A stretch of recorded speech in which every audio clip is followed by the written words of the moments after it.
We will now call the meeting of the Waco City Council on June 7th, 2022 to order at 3:03 p.m. Let's take a moment of silence. And as we do so, please join me in remembering those families who have lost in the recent attacks in our country.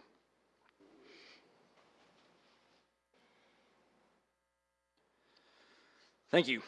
We provide an opportunity for the public to address the City Council on any agenda item or during the hearing of visitors portion of the agenda. On items other than public hearings, speakers will be allotted 1 3-minute presentation, regardless of the number of agenda items the speaker wishes to address.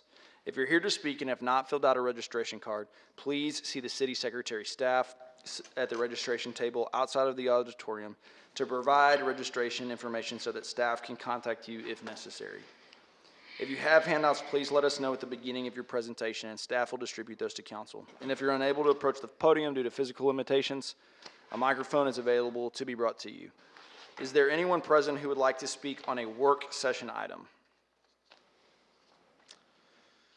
If not, then we will recess the regular session and convene to work session with a report from the city manager.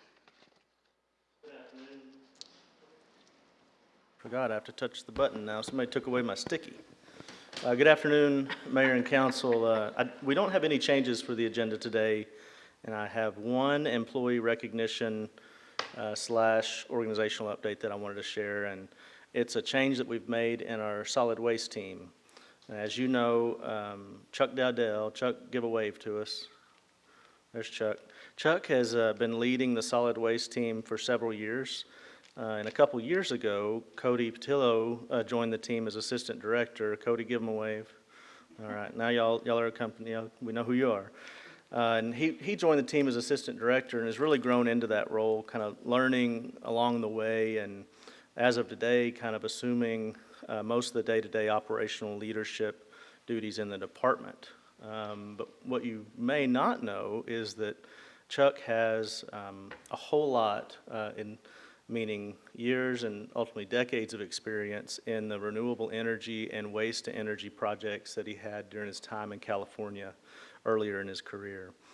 And kind of given council and the manager's office commitment to sustainability, we have an opportunity to really bolster our efforts in sustainability while also continuing the good work that Chuck and Cody have done in solid waste. So with that kind of thought in mind, I've moved Chuck into a role as the Chief Sustainability Officer of the city and promoted Cody into the role of Solid Waste Director. In this new role, Chuck will lead the Office of Sustainability and work alongside Eric Kaufman, who I see, give a wave, Eric. Eric's our Sustainability Manager, to develop really meaningful and impactful projects that address greenhouse gas emissions and renewable energy, something that we have a lot of opportunity to do here in Waco. As a kind of a sidebar, let's give both of them a round of applause real quick.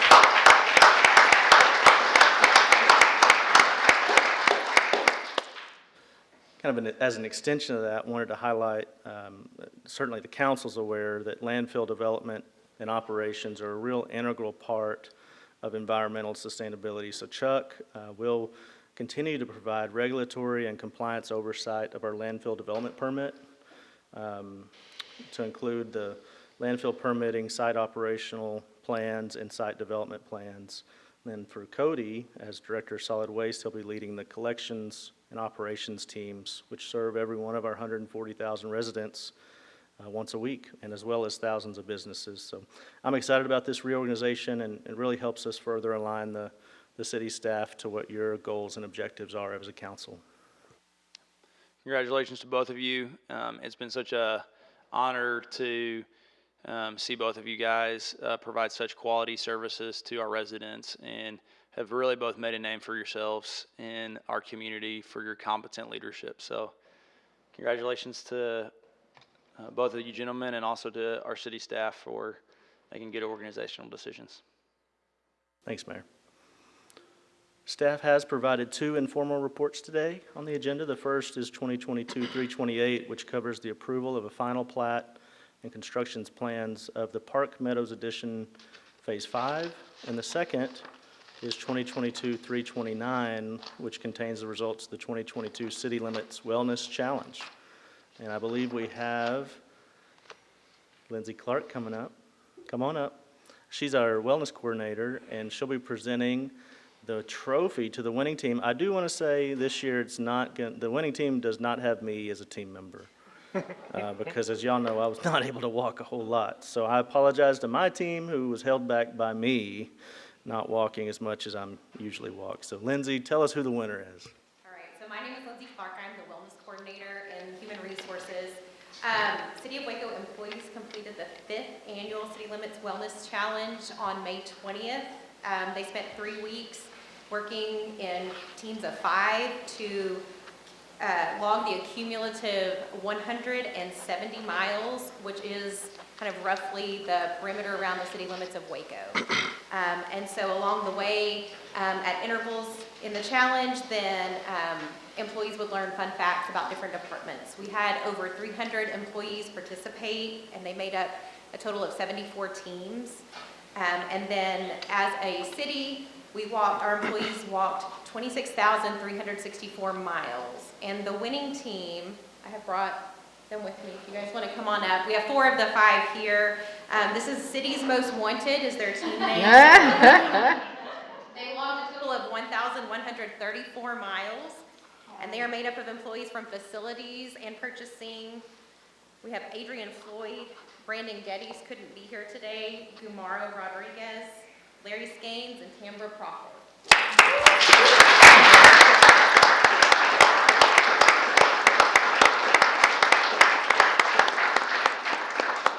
They earn bragging rights and be able to display the trophy for the year. That's awesome. Lindsey, thanks.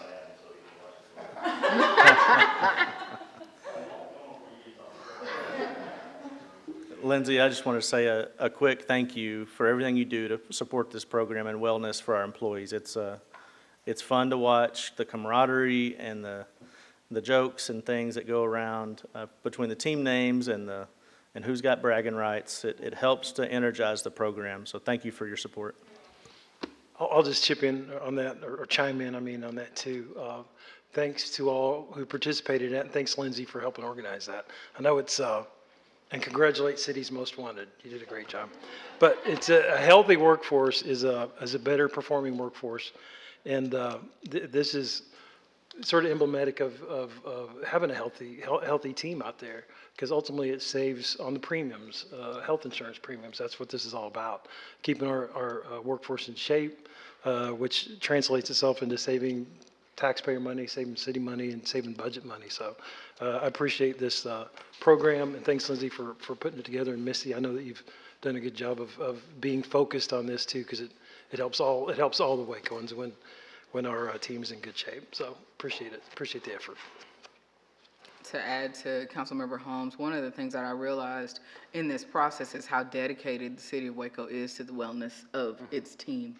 And from these type of activities that are coordinated to the notes in the restroom, it is particularly focused on your health and well-being. And I think that, the numbers are the numbers, and we want you well because we all have tasks to do. But the other part is the joy that it brings. And when your endorphins release, you do better. And so when you do better, we're all better. And so we appreciate our HR team for their positions in leading this effort. But more importantly, we appreciate all the people who get in. Councilmember Bearfield absolutely sucked at this city limits challenge, because we have been on a slacker schedule, but we're gonna do better. And we hit the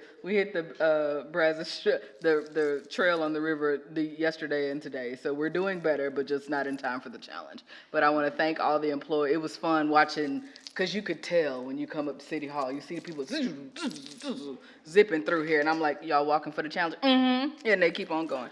So, but it was really good to see everybody participate and all of the efforts that are done to ensure the wellness of our staff. We got a beautiful city. We might as well walk around it. On On the agenda today, we have no public hearings. We're going to make up for that next time, I think. It's a trap. And then another abnormality I know y'all probably never will hear this again from me. I'm not going to highlight any of the 18 resolutions. I'm going to skip right by them. So no highlights today on the resolutions. We do have 3 ordinances on the agenda this evening. They're all second readings. So that concludes my report if there's not any questions. I'm just going to comment on a couple resolutions. I'm sorry. I've got to do it. I apologize. I tried. They're both good. 344 is the 19th Street paving, 2.2 million. I like the fact that we're doing this in conjunction with the TxDOT project that Andre and I have been working on to get sidewalks on both sides of that street from Lake Shore to Park Lake. So, and this street goes right down the middle of District 1 and District 3, or District 5, I'm sorry, District 1 and District 5. It's not the street that divides us, it's the street that unites us. That's it. Right, exactly. Anyway, I like the economies of scale and working together to make things happen in one place, with more than one project. So anyway, that one. The other one is 349, and it seems like a weird one there. You're fixing a Caterpillar compactor. And I've said this before, but I just want to give staff an attaboy because the thesis on this one was, do you buy a new Caterpillar compactor or do you fix the old one? And in this time of inflation and supply chain issues and cost issues and timing issues, you made the decision to fix what we have. We're buying quality equipment, and we're able to find parts that can keep this thing going. This is a Caterpillar piece, and I like the idea and I like the thought process that's going into some of our repairs right now. So those are the only 2 I wanted to comment on. Thanks. Thanks, Councilmember. The consent agenda includes resolutions 2022-236 through 353, 336 through 353. Are there any items council would like to remove from the consent agenda? Yes, sir. I'd like for you to remove 336, please. Yes, ma'am. Any others? Then the consent agenda will include items 2022 337 through 353. The next item on the agenda is work session items 2022 330 through 333. Bradley, would you please introduce the first work session?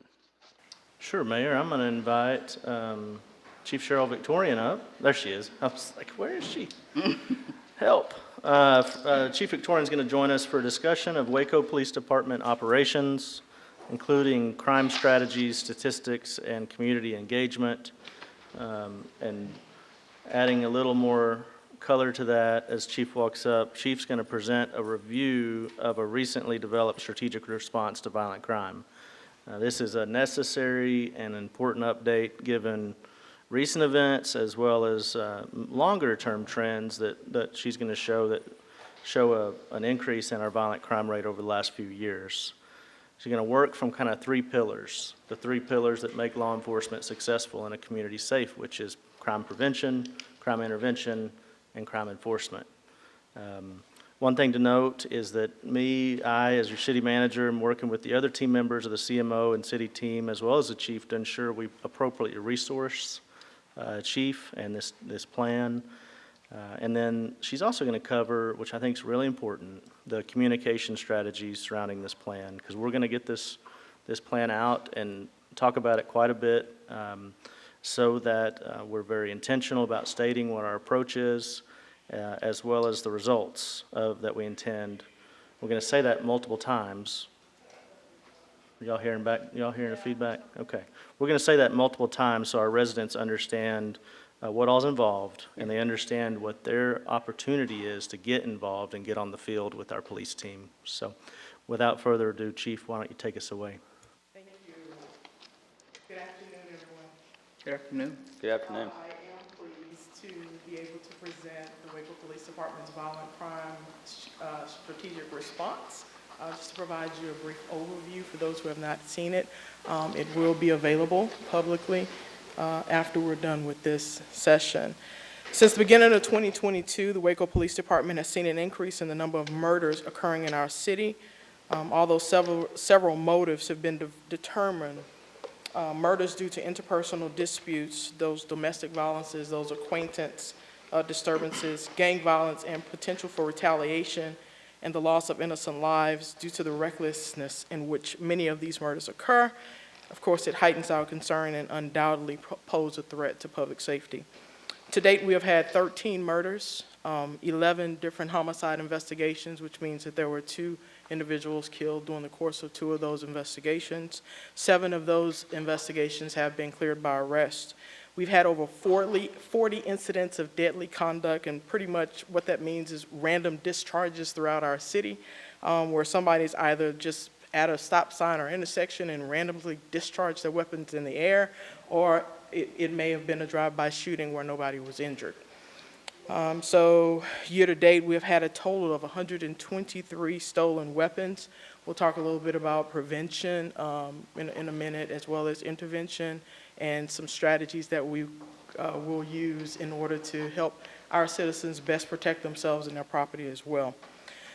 Despite all of this, year to date, statistically, overall, both violent crime and nonviolent crime are flat. What that means is that compared to last year, there's no significant difference in nonviolent and violent crime, with the exception of the increase in murders that we have. Year to date, at the end of May, we had 8 last year, and we are currently at 13. This violent crime strategic response is designed to take a comprehensive approach to combat gang violence and other gun-related crime impacting the safety of our city. This approach involves each command of the Waco Police Department and other law enforcement and community partners.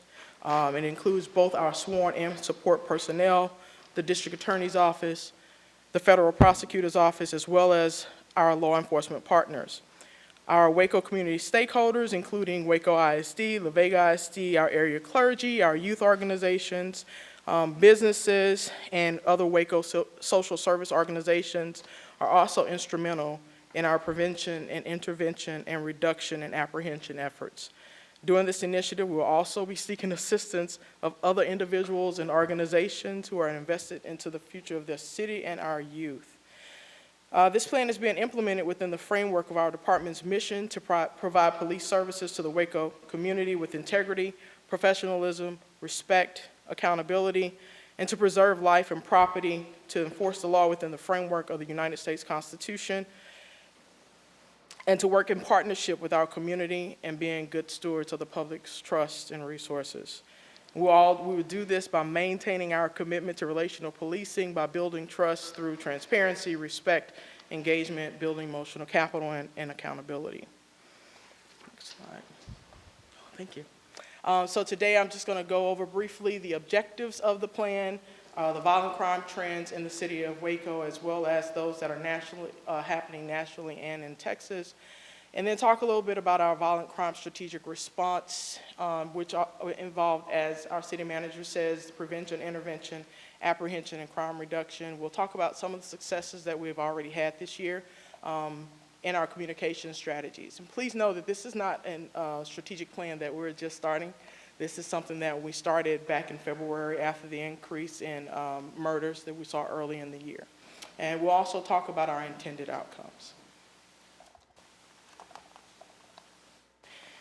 So as far as the objectives are concerned, we're going to continue to increase positive interactions through community engagement. Our team has been phenomenal in taking advantage of opportunities that I presented them and then coming up with their own ideas for making sure that we are positively engaging with our community to build that trust.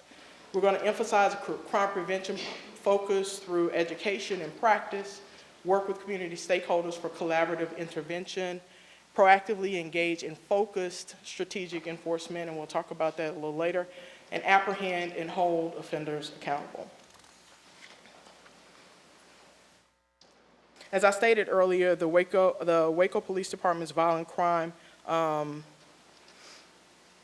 trends as this year, 2022, as compared to 2021, so far has remained flat. However, national violent crime trends have risen with marginal increases in the crime rate per 100,000 people between 2019 and 22. The state of Texas has seen similar increases, with violent crime trends increasing since 2018. And when comparing Waco to itself, the city of Waco experienced a gradual increase in 2018 with a slight decline in 2019 and increases in violent crime in both year 2020 and 2021. Now, most of our murders and aggravated assaults occur because of personal conflicts and implode into impulsive behaviors. These include domestic situations, gang-related conflict, or behaviors that may be brought on by mental illness.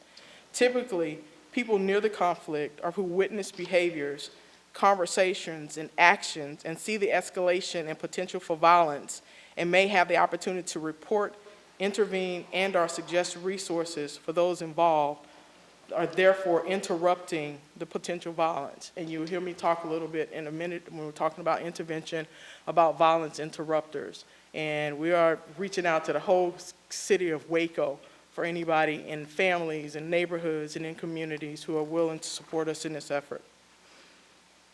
So we're talking about crime prevention. The Waco Police Department is committed to actively engaging in efforts to reduce and deter crime through prevention. We'll continue to build better partnerships with our local schools, reignite our PAL program, continue hosting our community events, and participating in programs such as the Law Enforcement Against Drugs and Violence program, which we understand Waco ISD is already involved in. We've had a couple of our members attend a national training, and they thought it was very beneficial, so hopefully we can hop on board in the schools with Waco Independent School District as part of that LEAD program. We're talking about building better partnerships. Our neighborhood engagement team has actively been involved in our schools this past term, walking the halls, reading to kids, eating lunch with them, and just randomly visiting schools. We'll continue that. Police Activities League, we're going to reignite that program. We currently have identified our board members and have connected with the national organization to hopefully begin that program before the summer is out. And then, of course, we will continue our community events. As far as intervention is concerned, as an agency, we're also committed to using strategies to interfere with and change the trajectory of the lives of youth and other individuals who have been justice involved or who may continually be exposed to criminal behaviors. We will do this through events such as our upcoming community opportunity and implementing other programs to support at-risk youth. And if you have not heard, our neighborhood engagement team has been hard at work preparing for our community opportunity event that we have this coming weekend on June the 11th from 10 o'clock to 3 o'clock at the Waco Multipurpose Center. There are going to be over 50 vendors there. One excuse that we don't want individuals that we're running to in our community to have is that they don't have a job. So we're going to have individuals there who have job opportunities for those who may have been just as involved and hard to employ. We're also going to have youth activities and mentorship programs, and just for us to engage and have fun with our youth as well. So plenty of opportunity there. Hope to see you guys there.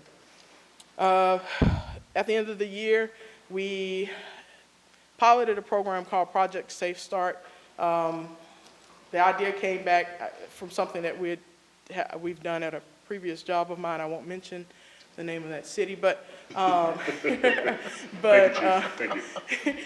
it was a program called Project Safe Start where our chaplains were in our schools, and they were just that additional adult presence to try to disrupt any behavior just by their presence.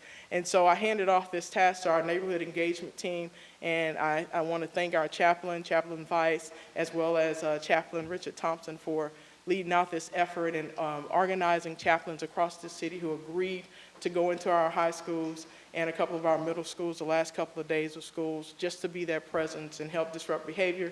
We got a lot of good feedback from that, from administrators, from teachers, from our officers, and from our chaplains, and hopefully it's a program that we will continue to do. Now, so a couple of the non-traditional, TAPS, we talk about TAPS. So Teen and Police Service Academy is something that I've been talking about for a very long time, and I've spoken with Chief Williams from Waco ISD, and he did say that we will be adapting the TAPS program in our middle schools. We have TAPS clubs and an 11-week TAPS program with 2 hours a week where law enforcement officers are in the classroom with our at-risk youth and building relationships and then talking about things such as bullying, conflict resolution, drugs and alcohol, health and nutrition, the role of police, gangs, and even mental illness. So we'll partner with Waco ISD to be in the classrooms with them as part of this program.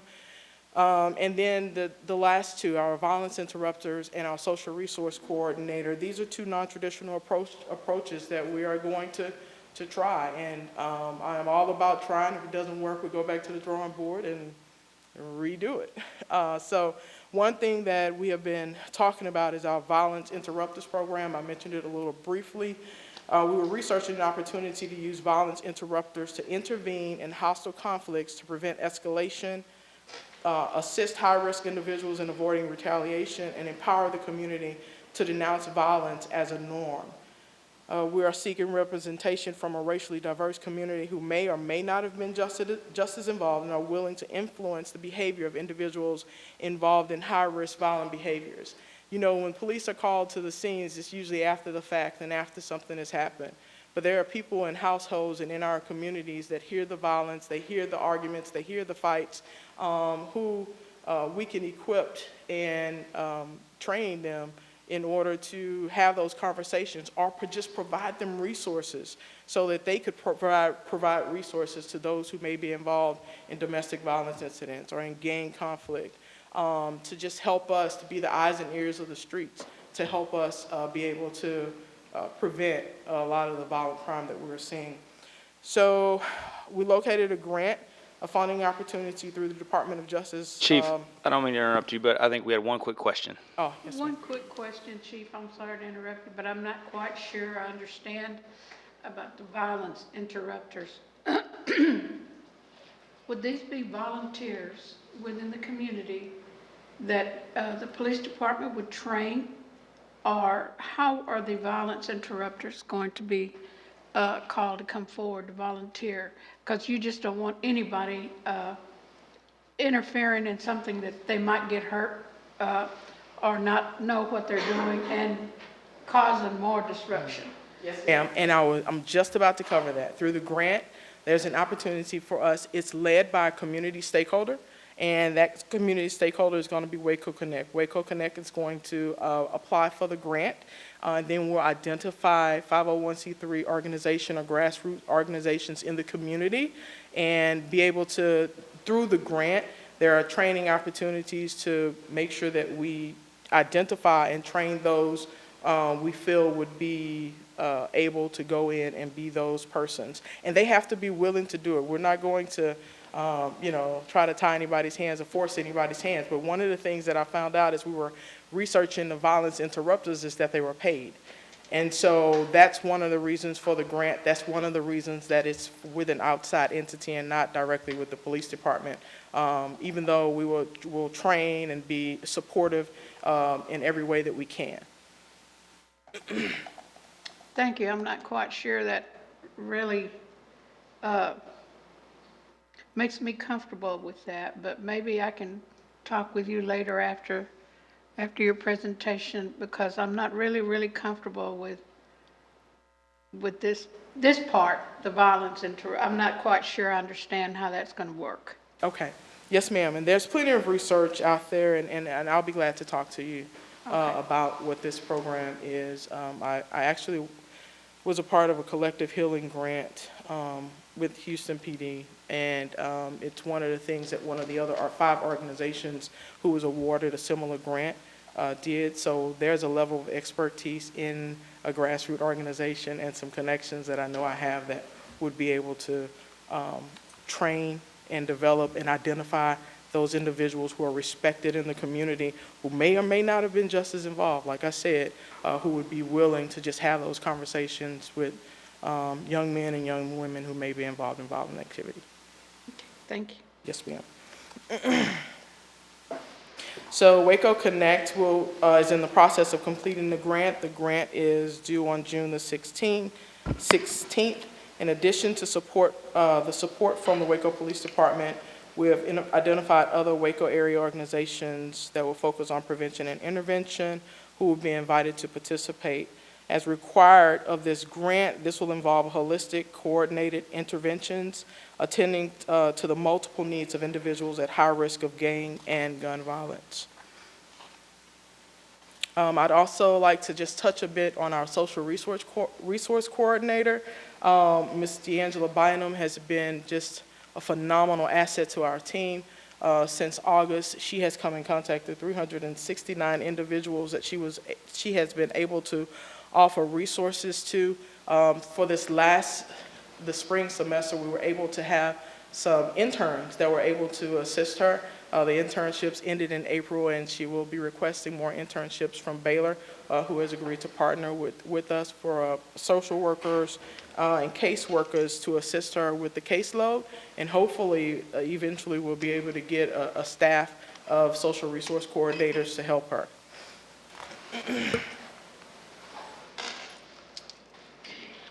Next slide, please. You got my slides? Oh, never mind.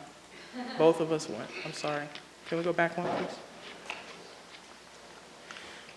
So, of course, our plan requires apprehension and crime reduction strategy, as well as prevention and intervention. Prevention and intervention, of course, are on the front end of our efforts. We just want our community to know that we care about their success. We don't necessarily want to put everybody in jail, but unfortunately, there are going to be some that are not going to want to abide by the law and that are going to be a threat to our community that we must apprehend and put them in jail, okay? So our street crimes and our career criminal apprehension and supervision team will combine their resources and their missions. We have already adjusted their shifts where they're working evening shifts and mostly weekend coverage to address the times when our violent crime is occurring. They will serve as a crime reduction unit and be proactive in conducting traffic stops, surveillance, self-initiated activity in targeted areas where violence is occurring, and on targeted individuals who are wanted or persons of interest in gang-related and associated violence.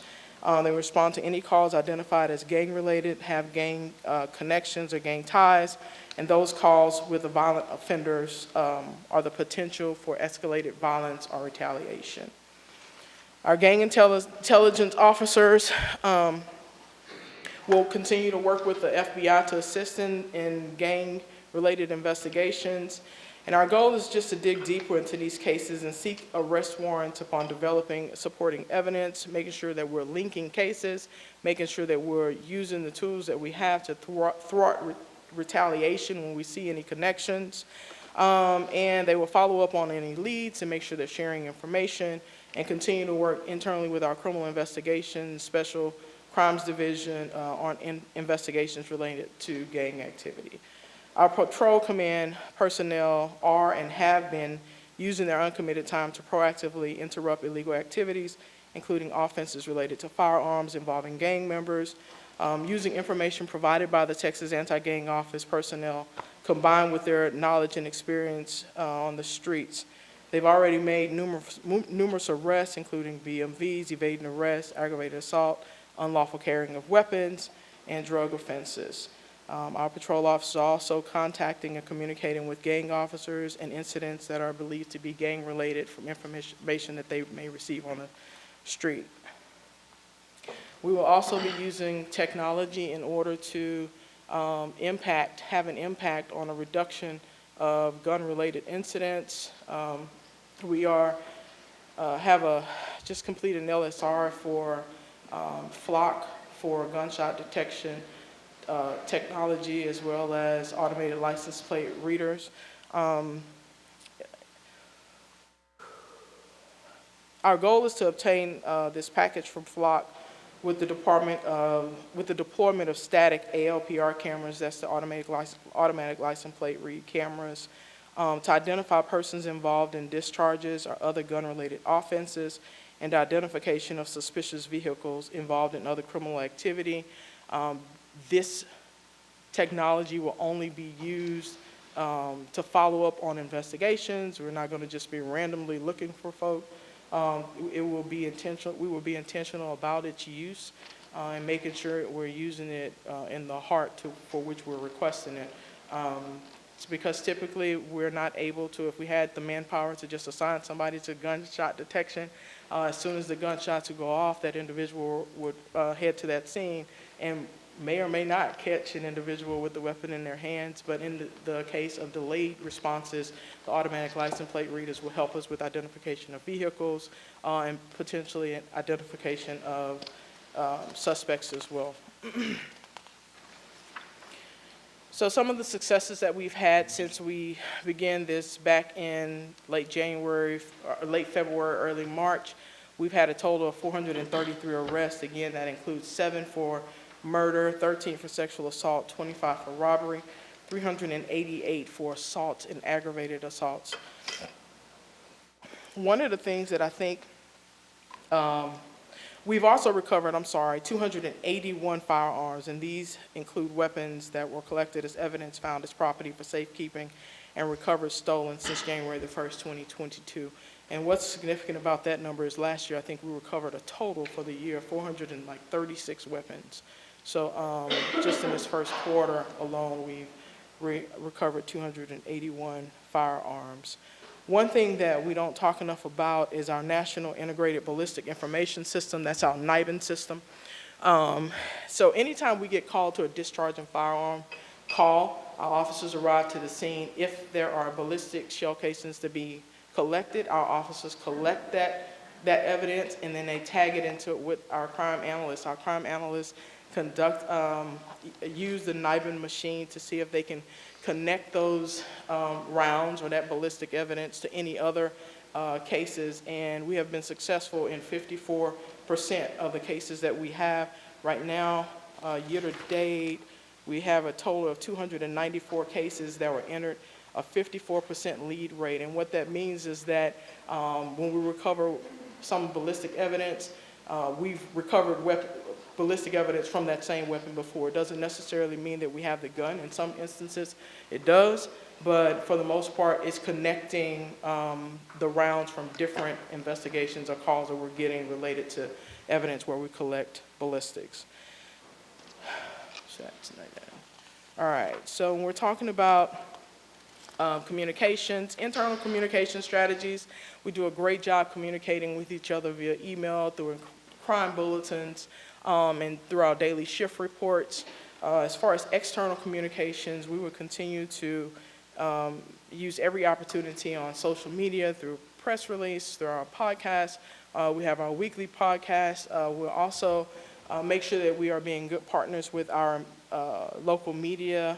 We find that anytime that we are, we have a shooting, that everybody's there, and we want to make sure that also that when we get these guys in jail, that stuff is being broadcast as well. So anyway, we will continue to work with our local media partners and use our resources to make sure that we communicate with the community, with our community, to help keep our community safe. Like we will also make sure that we're emphasizing the use of our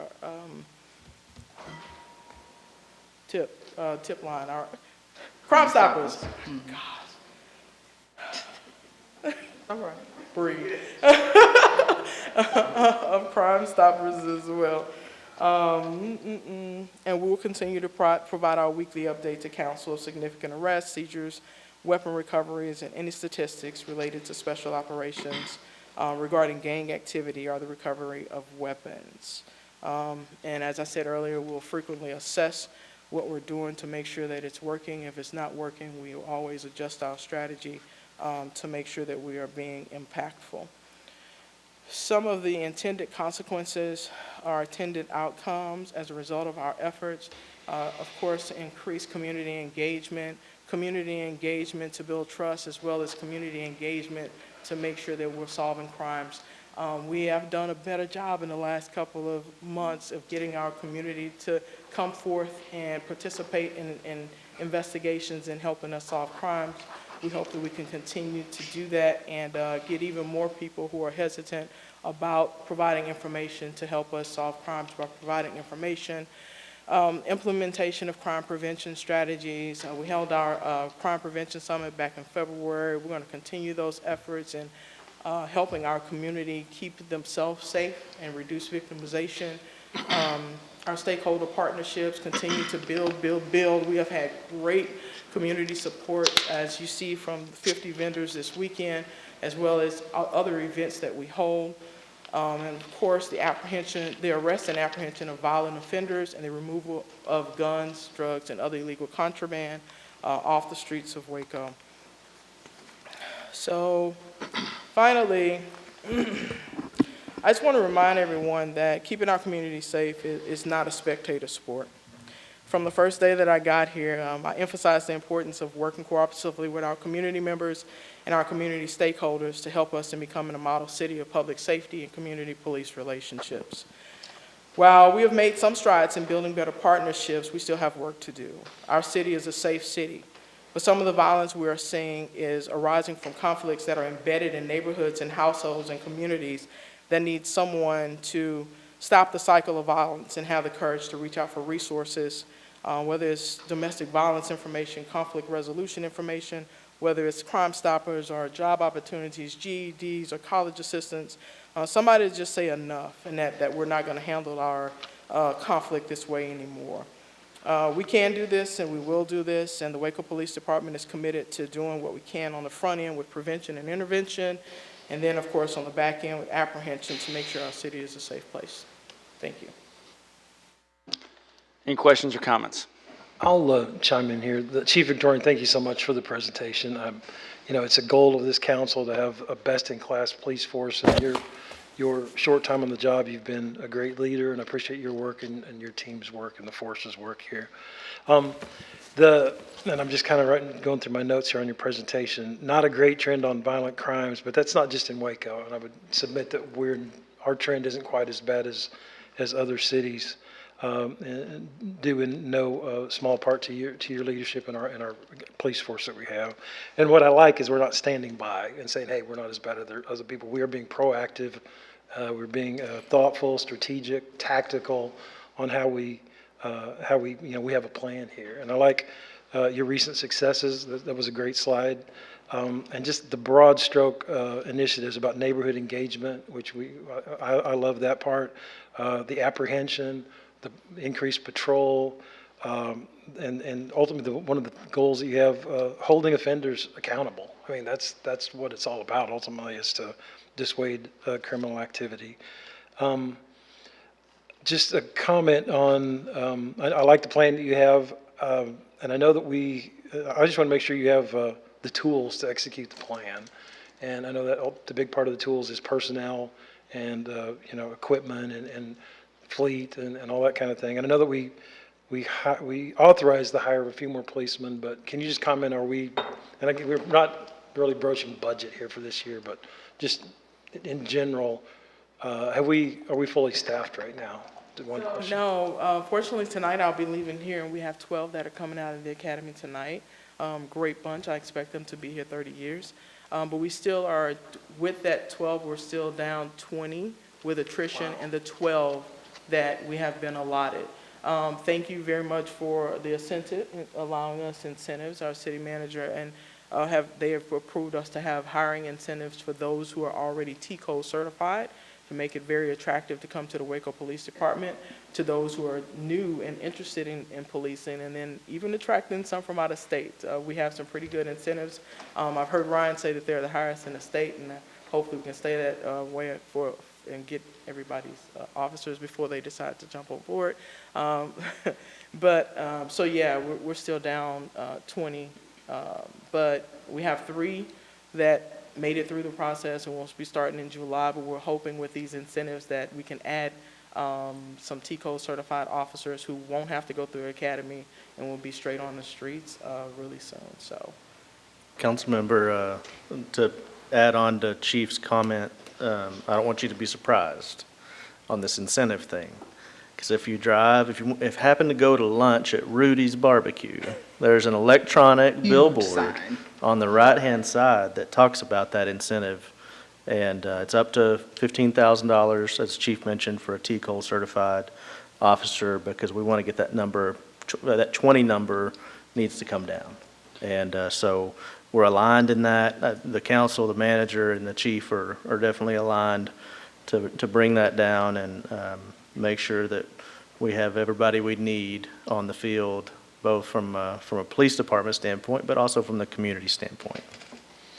Bradley, if I don't want to interrupt Jim's comments and questions here, but my understanding is that this is a very aggressive offering. Is that fair to say? Yeah, I believe it is. We were talking with our compensation consultant, and we've done some research. It certainly is on the leading edge of incentives that are out there, but when, this kind of incentive movement, it touches multiple departments at the city, but within the context of the police department, it started with the dispatch team. When they were short quite a few dispatchers, we started looking at ways to make sure we're recruiting well, and this was a tool that was effective in dispatch, and so we've brought it into our sworn group as well. But yes, it's definitely on the leading edge in terms of dollars. We also, not just the hiring incentive, but we have a relocation assistance as part of that as well. I'll just close my comments by saying, Chief, I appreciate your aspiration and goal of making Waco a model city for safety, and I'm all about our police force being best in class, so you have my support on whatever we need to do to keep it on track for that. So thanks for the presentation. Thank you, sir. Chief, I also echo those comments by Councilmember Holmes. Appreciate the work of our wonderful police force. Appreciate all you're doing to prevent crime through these prevention and intervention strategies and programs that you've outlined here, and everything that you and your officers are doing to fight crime through your apprehension efforts and programs. I think we are, fighting a tide nationwide of violent crime that is happening obviously throughout the nation, but also a mental health crisis that's somewhat unprecedented in our nation's history as well, coming out of the pandemic. So I know this is difficult work, and we can't prevent every instance of violence, but I truly appreciate all the good work that y'all are doing to reduce crime here in our community. Thanks, Chief. Question for you. I saw a news story that went viral a few weeks ago about a gun buyback program that the city of Sacramento did, and I'm curious if that's something that we have considered locally, just knowing that we have a prevalence of guns in our community, acquired some legally and some illegally, and knowing that there's been varying levels of degrees of success in other cities. So I found out just last week that our Crime Stoppers Board is offering $1,000 for guns, and this is a conversation that I need to have with them, but for whether it's no questions asked. Yeah. And so, again, I have a few questions about it, but yes, our Crime Stoppers Board has recently presented that opportunity, and I'm not really sure if we've messaged it yet. Again, like I said, I just found out about it last week. Our Crime Stoppers Board is a McLennan County Crime Stoppers Board. Okay. But I will look further into it and get back to you and let you know. Yeah, I would how definitely that be will work. interested, especially I think in Sacramento it was like a $50 gas card, and they had tons of people come back and voluntarily surrender their guns, but $1,000 when we're all under so much economic stress, I think can go a long way. I appreciate that you named that crime in our community and crime across our country really has to do with the social and economic and environmental factors, and want to articulate that us as a council we're really ardently attacking those issues from so many sides, and our focus on affordable housing, our focus on living wage jobs, our focus on access to mental health services and physical health services all help to create a safer community. A phrase that I've been picking up and using a lot recently is a safe city is a well-resourced city, and I think as we continue to look at these different environmental and economic and social factors and address them with resources, then we'll see our community rise into safety as we address each of these pieces. So I'm really grateful for your leadership. I think with some of the articles that have surfaced in Waco recently, there has been a level of heightened fear and concern, and so I hope residents feel safe knowing that you and your team are really looking at this thoughtfully and strategically and are here to answer questions. So thanks for the time today. Yes, ma'am.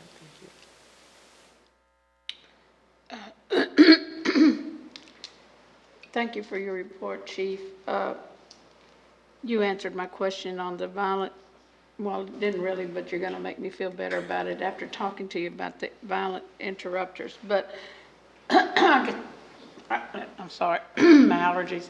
The only other thing that's on my mind is you mentioned that you're working with WISD police. and I know school's out except for summer school. I was just wondering, in lieu of what happened in Uvalde, are our local police department and WISD Police Department going into the schools and instructing and teaching the teachers and the pupils what to do in case something like that ever happens here in the city of Waco? So my understanding is that we have a CRACE program that has been taught to community members in schools in the past, and it's something that we will be bringing back really soon. Scheduling a time, hopefully this summer, in the next 30 to 60 days, to invite anybody in the community who is interested in coming to learn about active shooter responses. We're also having an in-service training class refresher for our police officers, because we can't train enough in a response to active shooter.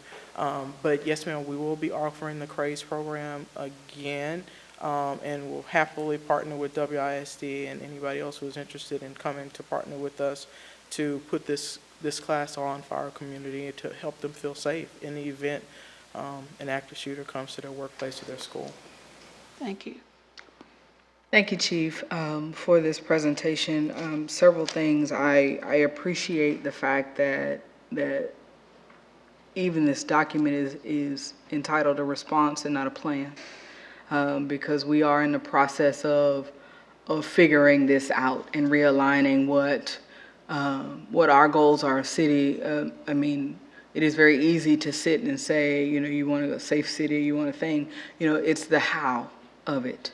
When our nation, when our state is on a violent crime increase, you know, while we believe that we are in our own utopia, the reality is we are like every city. And with the challenges that are facing every city, violent crime, which is at uptick. You know, we all agree that crime itself is not and you know, you said it, Mayor said it, crime is not a police problem. It's a community problem. And it's something that while you all have a specific role and job in what you have to do to stop said crimes, we also as a community have a role that we have to do to prevent said crimes or to disrupt said crimes. Not necessarily because I'm not a policeman, I don't even play one on TV, but there are things that I can do within my community to reach out to be present that could serve as a disruption in a path. What I think is that, and I'm not sure if that's the role of the social resource coordinator, but we as a city of Waco have, I'm exaggerating, millions of nonprofit organizations that need to stand up. I know unfortunately, one of the many deaths of young men within our community over the past year, you know, there were prayer vigils and things. I need to see how are we connecting, you know, we've had the prayer vigil, we've lit the candles. How do we keep those ministers and clergy connected? You know, how do we engage those social organizations and keep them connected to this fight? Because this is all of our fights. But, you know, I can't expect you all to do it all. So I don't know if that's that social resource coordinator person who is reaching out. How is it that we can make sure that the people who have raised their hands and said, oh, Chief, I'm with you, are actually with you and continue to be with you, not just in the height of crisis being reactive, but being proactive in the prevention of other things. So that's one. Number two, right now it's summertime. Things get hotter in the summer, in the temperature as well as the violence. What would be advice right now for our communities? You know, there are a lot of, you know, and one of the things that I don't know that you mentioned, but I know that happens or that is happening is that there is a, where you can see where things are taking place. And, you know, it would be one thing if it was just in one part of the city. It is not. It is all over our city where violent crimes are taking place. There are young people and old people and stay-at-home moms and, stay-at-home dads and all kinds of things that are at home and hear things happening. What is it? What do we tell them? Because they're nervous right now. And, they're calling us because they're supposed to. So what do I tell the senior citizen who is really just has lived in her home 40, 50 years, but, they banging in the street and, she's pulling out slugs out her wall? What do I tell her? Because, while we are in a position where we understand what you all are doing and you're doing a damn fine job in the clearing of those cases, you have to understand where we are is over 50%, and we can't lose sight of that. You all are doing your job. But that doesn't stop these people from being afraid. And that doesn't stop the concerns. I'm sure y'all see the Facebook groups just like I do. Next door is major. But what do we do to put these people at ease? I think the answer still lies back to my previous question about how we engage those people who said they wanted to be engaged. I think that the community opportunity event is awesome. And, that leads into the crime prevention summit that you all began just a few months ago. We're going to get you a better venue and a little bit more advertisement this time. Don't worry about it. It was at Knox Hall. Little construction may have slowed that footprint down. But we're going to get better places for it because those things are important, of teaching people how to fish. This is an opportunity that our communities can learn how to be of assistance, really, and bring all that together. And the last thing is, and I know you're like, you gave me 55 questions and then won't let me talk. You mentioned for the TAPS program, you're identifying and working with at-risk students. Does the school identify those students, or is that and are there specific numbers in that, or is it what is the recurrence of that? Blah blah blah. So those are the things that I just wanted a little clarity on. Okay, let me start backwards. I know. With the TAPS program. Yeah. The TAPS program is an 11-week program, and it happens once each semester. Mm-hmm. The school identify the kids that are at risk. Typically, we can do a classroom of about 20 to 25 students with 2 officers in the classroom, and it's totally up to the school. That's why Waco PD will be supporting WISD in the event they don't have enough officers to do a TAPS club at all the elementary schools, right? As far as our social resource officer is concerned, our social resource coordinator, her primary focus was on mental health and those individuals that were frequent callers and those individuals that we respond to frequently for emergency detention orders. And then once they're released, they're nothing, they're just back on the streets and they keep calling. Those are frequent callers and those that are in acute situations, to make sure that they're not frequent callers, to follow up with them after they are released from that EDO, to make sure that they are redirected. That responsibility that you're talking about, making those connections in the community, will be the responsibility of our neighborhood engagement team. That's why they're the neighborhood engagement team. They're in the neighborhood. So that will be their responsibility. And what do we tell our community that are are in fear, have been in their houses and their homes for years and are afraid of what's going on around them? I ask that they remain hopeful and that they help us. Hopefully they'll see this plan coming out this week. Hopefully they'll see the messages that are going to be pushed out from leadership in this city. And anytime that they can offer any information and participate in any of the events that we are having to help themselves or reduce victimization, I ask them to participate with us.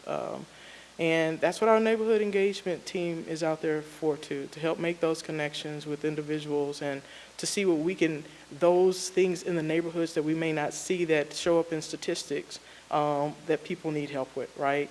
Too many times we base our responses on what's going on strategically with statistics when we're walking out, you know, you go into the neighborhoods and you find out the issue may be loud noise that's going on every weekend, right? So I think that's one of the purposes of our neighborhood engagement team, to get out there and reassure, see how we can help, how can we support, how can we help them make them feel safe. Is Crime Stoppers the only way? Because I know, you know, many times some stuff goes down and, you know, the officers go out to interview and nobody knows anything. And I know it's frustrating for y'all. But, you know, I think people don't respond at that point and on the scene, probably for fear of retaliation or any of that other business. Is Crime Stoppers the only way to reach out to PD if they know something? So our officers that are canvassing the neighborhoods and are asking the questions are good about leaving their card. You know, this is in the event something comes up, right? And we could always advertise our special crimes number if somebody just want to call us directly to special crimes, because a lot of times we'll get calls in the Crime Stoppers. People are not looking for money. They just want to tell us that something is happening. But yeah, we'll make other resources available. Our officers, like I said, will hand out their business card if somebody feels like they want to call, or they're afraid to keep the card. Some people will memorize the card, memorize the phone number and call. But if you have any other ideas of how people can contact us and provide us information, we are open. No, I think you know, I think those are the things I think folks ought to know. I mean, you know, that the neighborhood engagement team is not, is plain clothes, may even be helpful. You know, that when they go into a community after an active, you know, if they're in unmarked or if they're in things like that, that is not, I mean, folks know. I mean, if you if you see unmarked police vehicles often enough, you know what they look like too, but it's not a cop car. And I think that that's probably helpful for after the fact, you know, that folks, if you're going back to canvas and do those kinds of things and get involved. And I'm really appreciative that some of our net team is here today, just because people, you know, are getting to know them. This is building trust and reestablishing relationships and speaking to knowing the faces of the people who I may not can tell you now, but I can tell you later. You know, and I know you'll be back around because, you know, you're our person. That's helpful. You know, I know that they've been at the neighborhood association meetings and those folks are knowing and then passing that information along. It is more helpful now to know that when folks come to us as council, those community leaders, those pastors, those clergy, those social groups, we'll be like, hey, you know what? Your net officer is Officer so-and-so. And we can get that information to them. So, you know, there are also some accountability in that. You know, because we say all the right things in the right time. You know, people respond to how they're asked and approached. And so I think that in order for us to really get the pastors in the car for the ride alongs, or to wake up Saturday morning and I'm walking around just talking to folks, that's got to happen because we have to ask them again. They said they do it. Let's just ask them again. Just ask them again, you're right. And, you know, and inspect what we expect.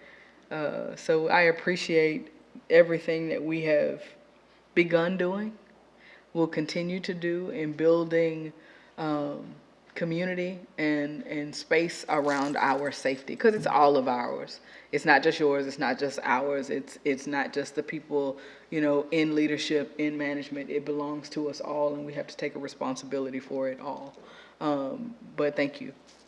Welcome. One thing that I just want to add to, our victim services unit has put together this fabulous brochure that we will make available online, because when a family is traumatized by a death or an injury, it's not just that family, it's that person that witnessed it, it's that community where it happened. Every time you pass by that house and see those holes on the car and see those holes. So there are resources that are available even for community members who may have been traumatized due to an incident that happened in their neighborhood, because it impacts all of us, right?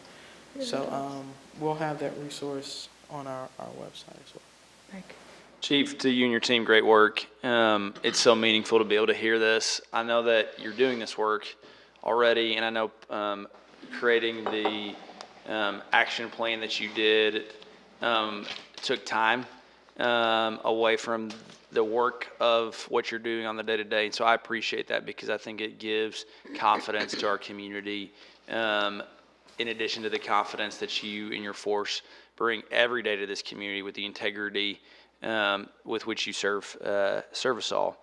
And I also want to thank Monica and her team, because I think that they helped a little bit as well on this the rolling out of this plan and the communication strategies.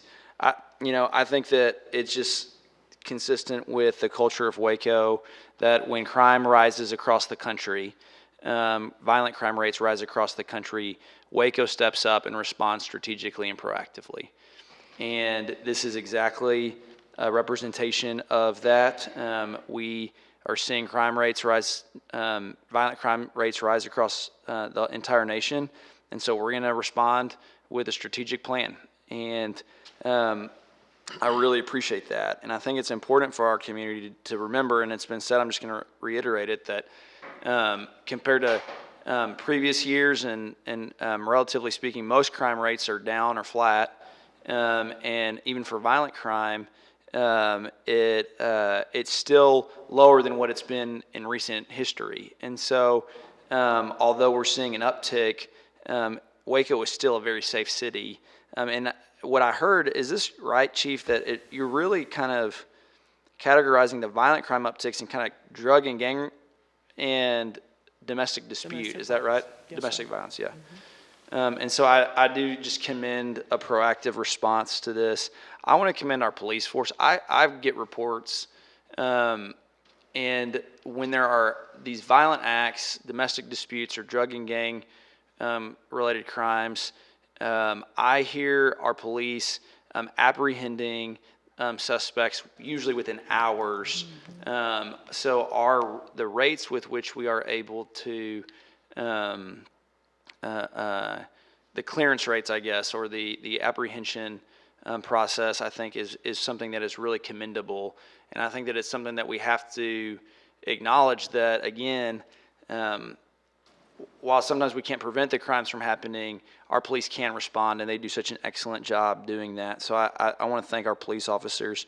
The deeper I get into this, the more it is clear to me that there is an important role of the police and the important role of the community, and it's both and we have to come together when it comes to crime prevention. And I applaud all of the tools and fully support the intervention tools that were described in this, but just want to acknowledge, as has been echoed by council members, the need for us to embrace partnership with churches and civic clubs and mentorships and schools is really going to be critical in our ability to achieve the goals that we want. And on the other side of that too, making sure that you guys are a resource to have the staff that you need and the technology you need and the tools in the toolkit that the police need. So I look forward to seeing you run with the building the partners on the prevention side. And I know I want to give you the latitude to roll with that, because I think that is going to be such a critical thing as we really try to address this issue. A couple things I just wanted to add, and we've said this, but I look forward to communicating really aggressively about the Waco Crime Stoppers opportunity. I know that can lead up to $2,000 in reward if it leads to an arrest. And another thing that I want to point out to the public is the neighborhood camera initiative. Did you address that by chance yet? I did not. Do you mind discussing that for a second, Chief? So anybody who has a Ring camera system can grant us access to be able to use those camera systems to gather evidence.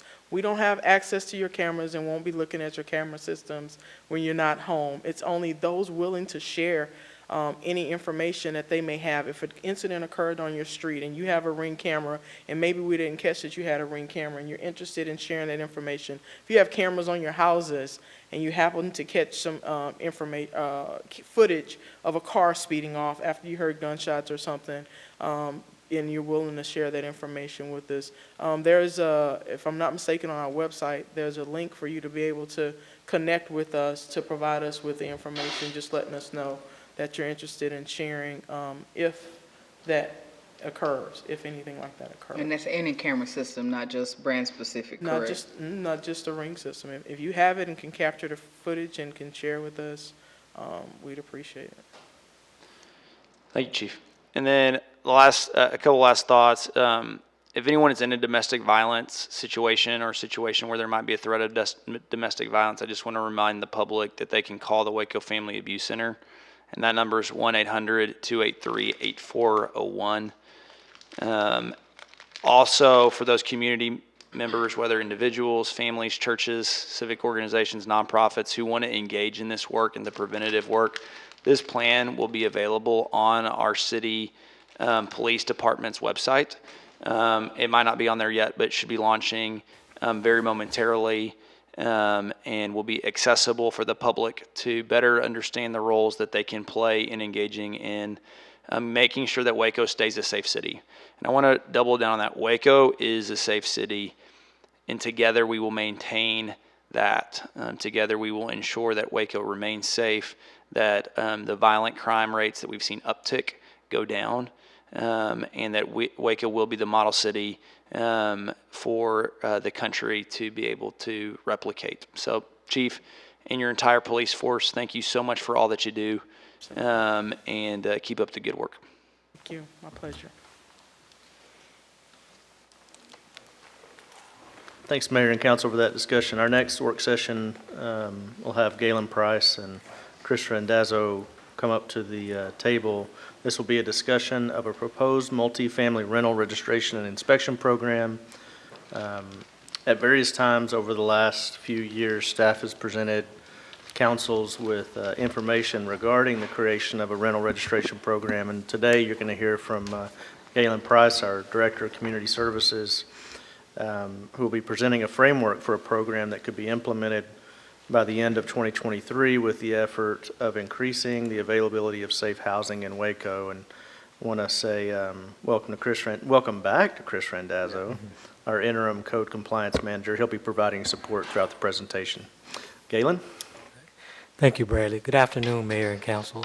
As Bradley mentioned, we'll be providing you with a proposed multifamily registration and inspection program update. In this presentation, we'll be providing you with a program overview, discussing the need for a multifamily inspection program, discussing proposed staffing, the budget, looking at the registration and inspection process, as well as next steps, and answer any questions that you may have. The goal of the multifamily rental registration program is to provide a consistency and structure for inspections of those units. The goals are centered around ensuring that people who reside in multifamily units have decent and safe units and have a quality standard of living. What are the benefits? This proactive approach will help with preserving and or improving our existing housing stock. As you may recall, our housing study identified a shortage of units, and as we look to address these shortages, we need to work to maintain the units we currently have in our inventory, which leads to my next point of it encourages owners to keep their property up so conditions will not worsen. The inspection program will also provide a mechanism to quickly remedy issues identified before they escalate. In addition, this could be a partnership with our crime-free housing program, which has been in operation of over 20 years and has had a positive impact on all of the member properties. Potential impacts include the impact of the fees associated, but we'll discuss that later on in the presentation.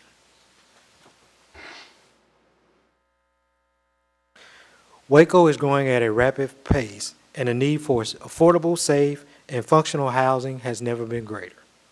Currently, the only inspections these units receive are due to concerns raised by tenants. Many times the issues go unreported due to fears the tenants may suffer an increase in rent or even be evicted for speaking up. This program would develop a process to enforce the minimum building standards and property maintenance codes and provide equitable and practical remedies for the tenants. Currently, we have approximately 323 multifamily sites that have 4 or more units. Almost 90% of these units are over 10, these sites, I'm sorry, are over 10 years old. So what we're proposing this roughly equates to about 19,000 units. So what we're proposing is to require sites that are over 5 years old to register and those that have 4 or more units to register. Now the exemptions would be dorms, property that have been built that are less than 5 years old, properties below 4 units, and assisted living facilities. Here you'll see a map that kind of shows of where all of our multi-family units are located, with 4 being the threshold, and then you'll see a range of the variety of different unit amounts.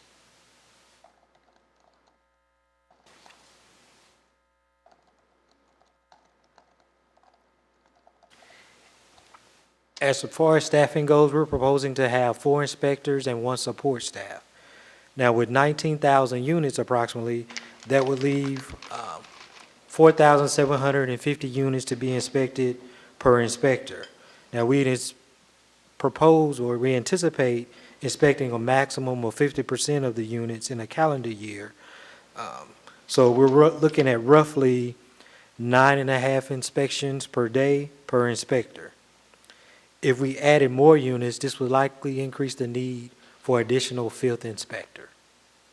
Now, area code officers will continue to monitor the single-family rental sites and those sites that are less than 4 units, so your townhomes, your duplexes, and triplexes.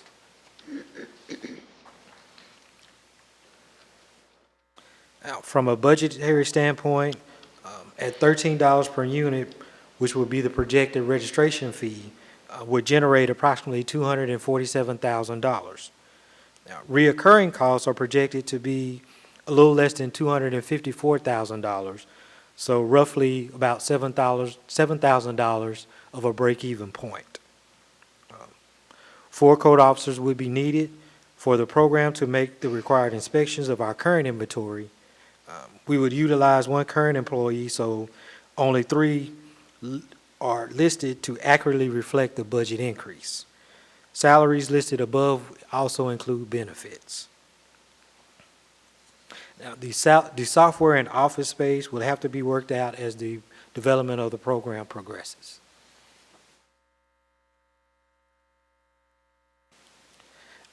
From the enforcement standpoint, they will consist of a yearly registration with late fee penalties.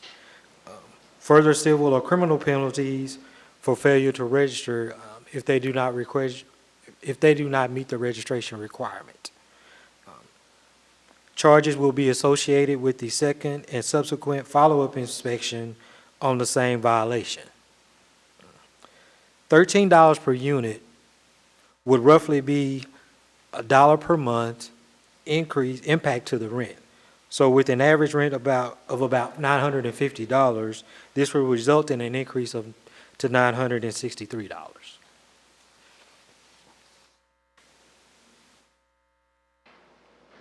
Now, here's an example of the process flow, with the reinspection being akin to the cost of a citation for the same type of violations.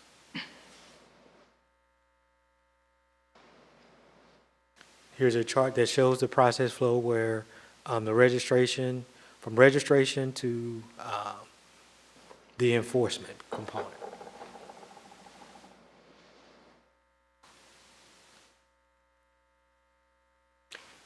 This table outlines the proposed next steps where during the time period that we're looking to draft the ordinance, we will begin to build that program infrastructure with the goal of having that completed by January of 2023, and then we will begin our community engagement with the potential impacted property owners as well as tenants.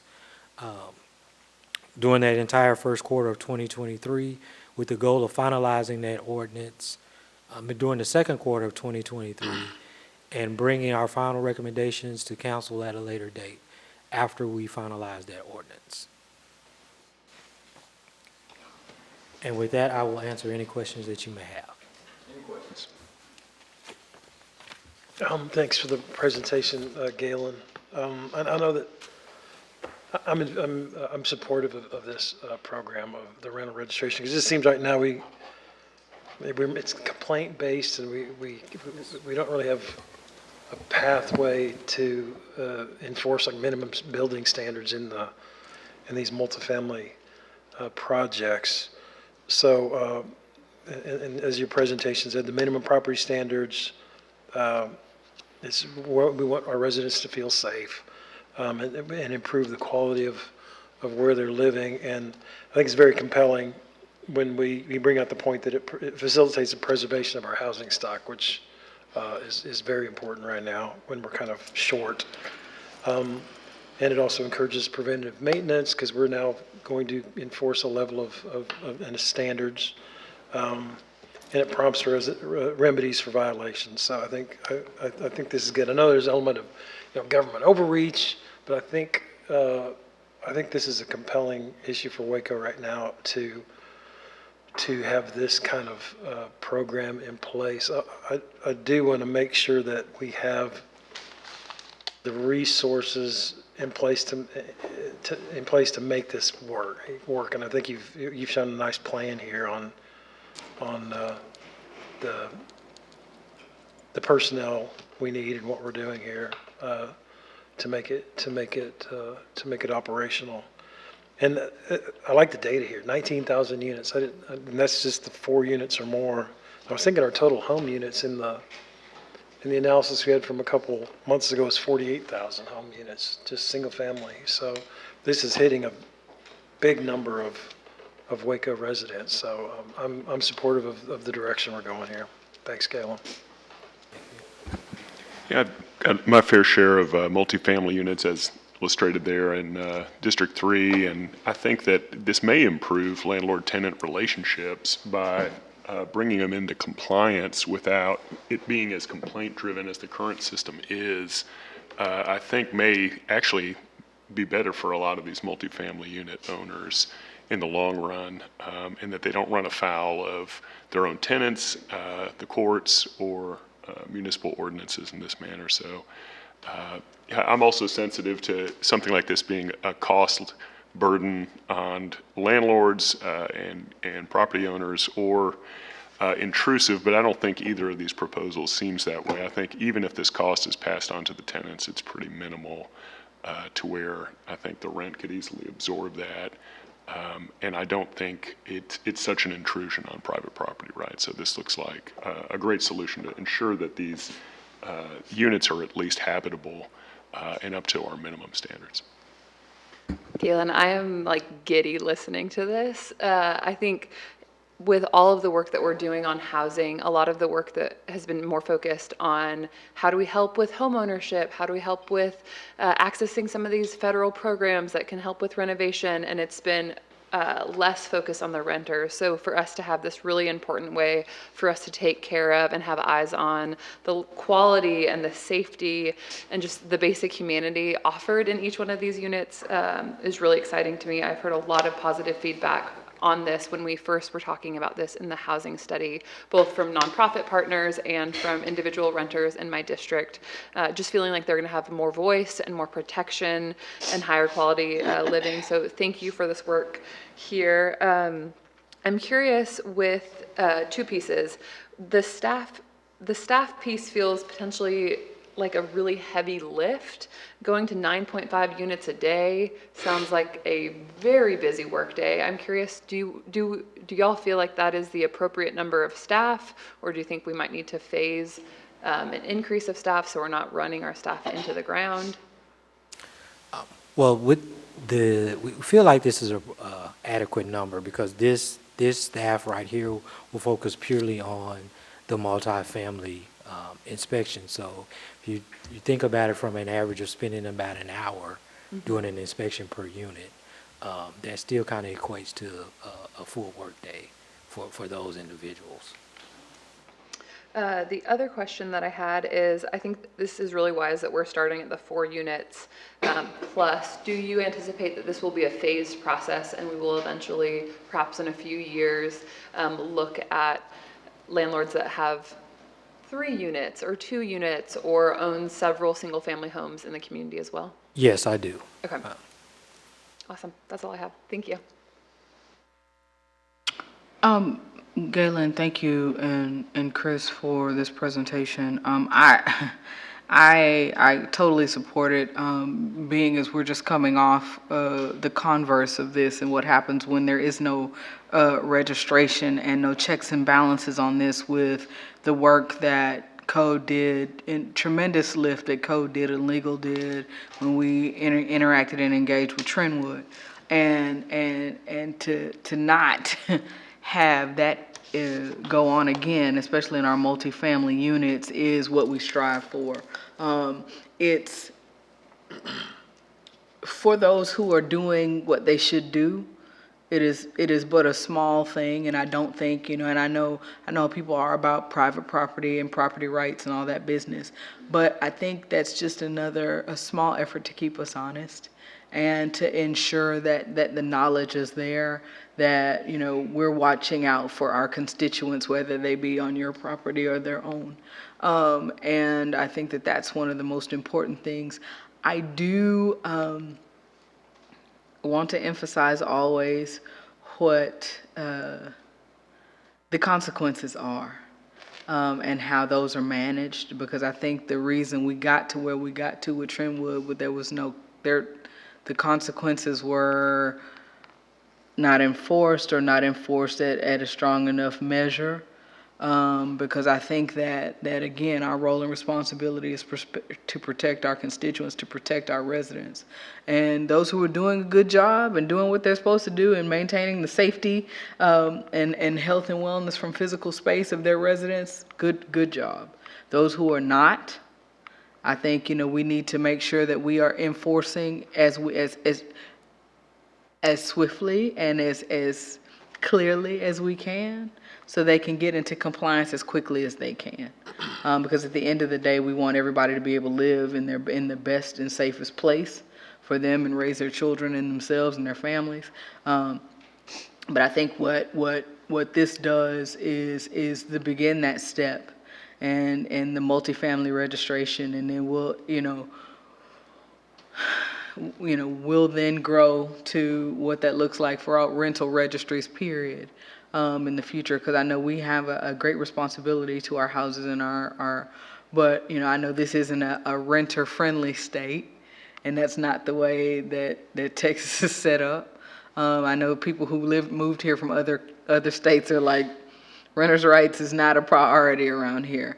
But I think when we do things like this, at least it gives our renters an opportunity to know that there are people who are looking out for them, they hear them, and they're looking out for their best interest. So I thank you for this, but my only concern is really in our enforcement for people who are having a difficulty reaching compliance. Thank you guys so much. This is really great. I appreciate all that both of you and your teams do every day. I am all in for ensuring that slumlords take care of their property, and I think this is going to be a good program to help us achieve that. I think this is really good in theory. I really love, seeing the process and think again in theory that makes sense, and I'm for it. I just want to make sure that this is resourced right. One of the concerns I have is that the good actors are going to find themselves tied up in some sort of bureaucratic pain. And I know in theory, and when I see the process, that's not the intention. That's not what you guys want. That's not what we foresee right now. But I know that in City Hall and its other offices, it is busy and it is hard to keep pace with all that we're doing. And so what I don't want to have happen is somehow this program becomes an undue burden for the good actors who who are actually working hard to take care of their property, and then the bad actors are somehow skipping the system because we don't resource or design this right. And I think everything I'm seeing here from my perspective is that it is designed right, and I'm optimistic for that. But I just want to voice that concern that if what a loss that would be if the good guys are having to get caught up in some sort of bureaucracy, and the bad guys aren't fully being held accountable. And I'm optimistic that won't be the case, but think that that's something that we need to be mindful of as we move forward and approach how we resource this. I also, want to also have I think this is one piece in the puzzle, and this is maybe a bit separate, but one of the things that I want to make sure that we're able to do in code enforcement in general, or as I've mentioned before, maybe utilizing another vehicle, is I want to make sure that I have a good understanding moving forward on how to improve the condition of both homes and businesses in the core of our city. And I'll drive through neighborhoods and continue to go block after block and see what I would designate as problems I believe from a code enforcement perspective, even though I know that's the bottom line, the baseline maybe. But I think that there's going to be some homes, because it's either an owner occupant or one of an exception. It's a landlord that only owns a couple of houses and doesn't come under the purview of this, or a business that's not taking care of their property that wouldn't come under this umbrella. And I want to make sure that we're adequately resourced to be able to address those concerns, or maybe said differently, like what my goal would be is to be able to drive through the streets of our city and see clean, safe, beautiful, quality homes and businesses. And so I'm kind of open to how do we do that, whether it be code enforcement in its traditional sense or otherwise. That is something that remains my goal. And I think this is one pathway towards that, but I want to explore broader paths. And one last thought I had, and this might not make sense, is are there any, to me, carrots and sticks like achieve great goals. So we have the regulations on this end and a requirement, and I wonder that as we go forward, maybe separate from this or in addition to this or as a part of this or down the road in some future year, we explore giving a nominal tax rebate for someone who volunteers to renovate their property and can demonstrate that but not increase the rent. Demonstrate a desire to improve the real estate stock in the core of our city, which so desperately needs improvement.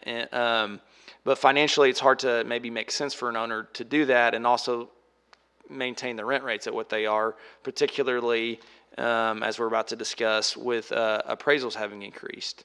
And so I think that exploring pragmatic incentives where we still collect an ROI in the long term on how we can incentivize landlords, whether it be a single family home or multifamily or even a homeowner or business. If they're going to renovate that, how do we, because in the long run, if people are taking care of their property, our tax base is secure and our revenue is going to be more secure in the long haul. So just an idea to consider out there, but globally supportive of this. I just want to continue to make sure that it's resourced appropriately to ensure that we are effective in the goal as presented today. So appreciative of this presentation. Thanks, sirs. Thank you.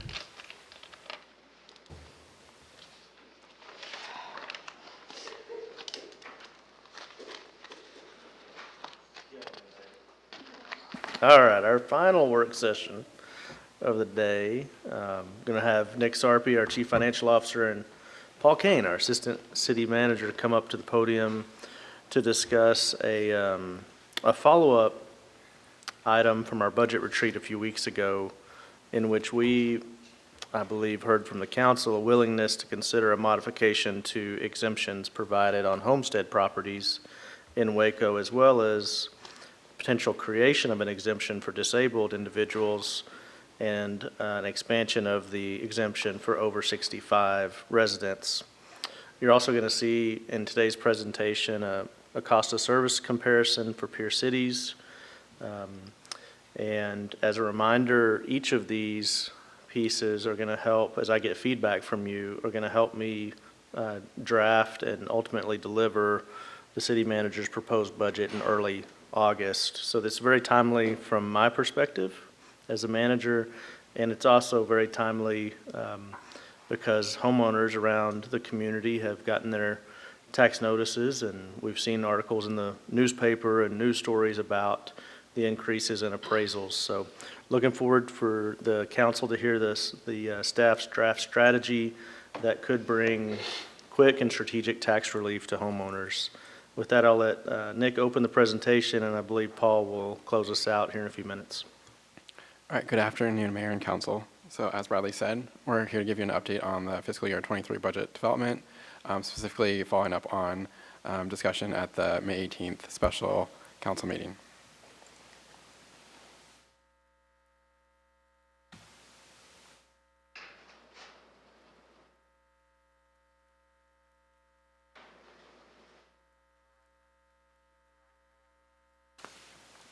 All right, so today we're going to talk about the monthly ratepayer and taxpayer burden, property taxes, property tax relief options, some recommendations and timeline to enact those relief recommendations, and then finally our budget calendar.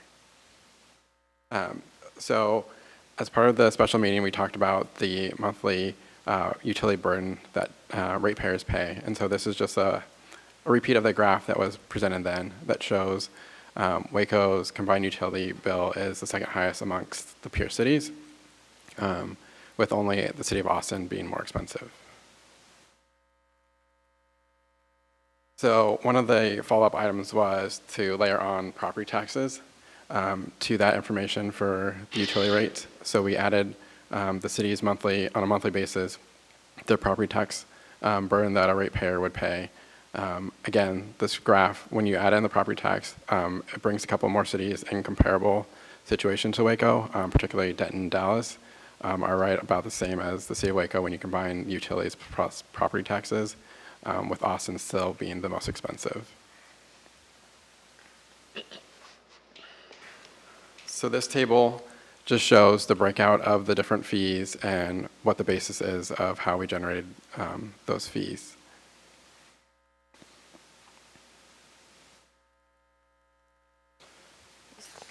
So one of the things we wanted to show was the makeup of property taxes that the ratepayer or taxpayer would pay that lives in the Waco ISD.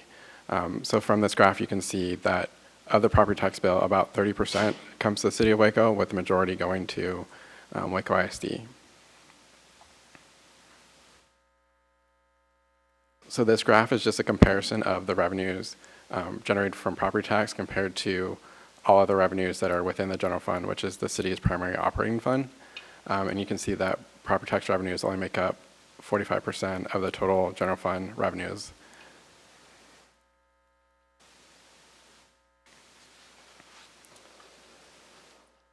So this next slide shows the comparison of property tax revenues and public safety expenses. So in this graph, public safety expenses are defined as police, fire, and municipal court. And you can see on this that property tax revenues are insufficient to cover the full cost of public safety expenses. And so other sources of revenue have to cover public safety.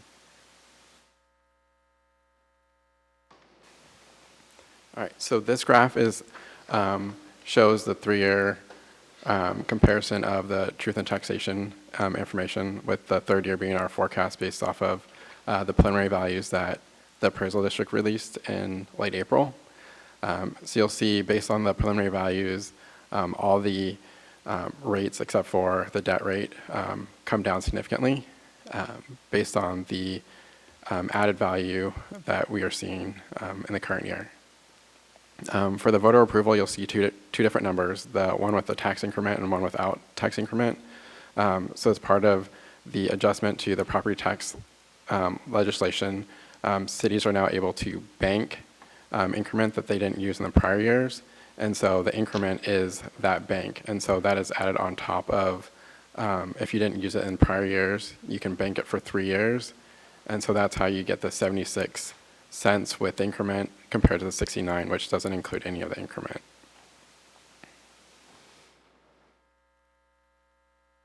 All right, so property tax relief options. So there's 3 primary property tax relief options that the city has at its disposal.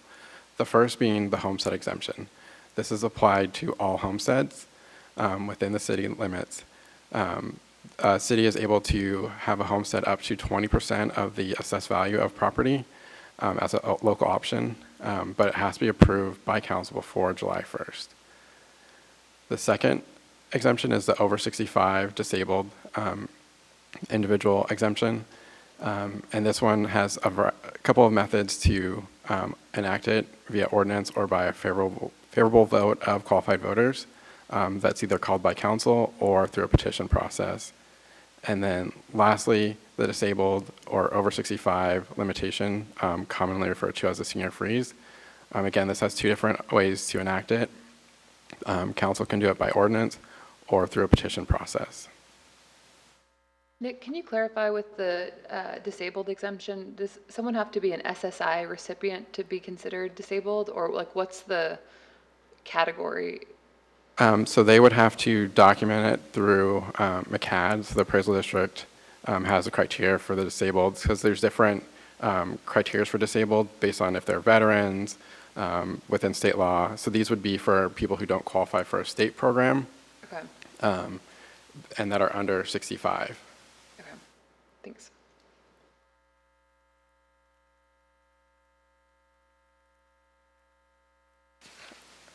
All right, so on this slide, we show the impact on revenues of the various exemptions that have been discussed. The first 2 bars are the homestead, increasing it to 15%, which is a 5% increase, or to 20%, which is the max, which is a 10% increase over the current homestead exemption that Waco offers, which is 10%. And then the following are the over 65. We ran out the over 65 exemptions all the way to 113,000, which is the amount that the city of Austin offers, as well as the senior freeze. You'll see for most of them, they stay fairly static except for the homestead exemption, which grows by our incremental rate of expectation of property value growth, since the over 65 ones are just a flat amount, and then the senior freeze exponentially grows over the years. And then this graph shows what the savings would be to the typical household based on the various exemption options.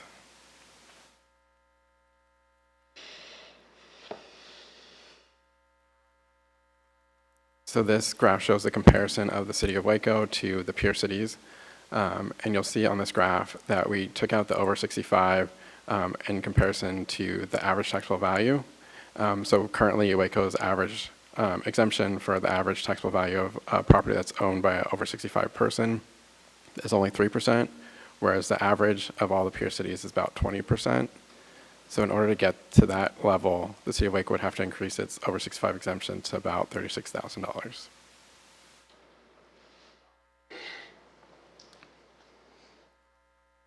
So one of the other things we wanted to compare was the proportion of the city's population that's over 65 to the peer cities. And from this graph, you'll see that Waco has the largest proportion of over 65 residents, slightly above Lubbock at 12.5%.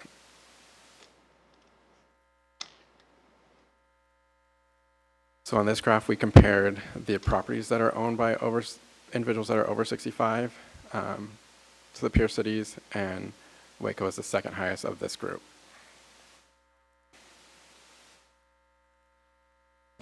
So what are our recommendations? So we're recommending increasing the over 65 exemption to $50,000, which is a $45,000 increase from the current $5,000 level, which equates to about 28% of the average taxable value of homes in Waco, and it impacts about 15% of the properties in Waco.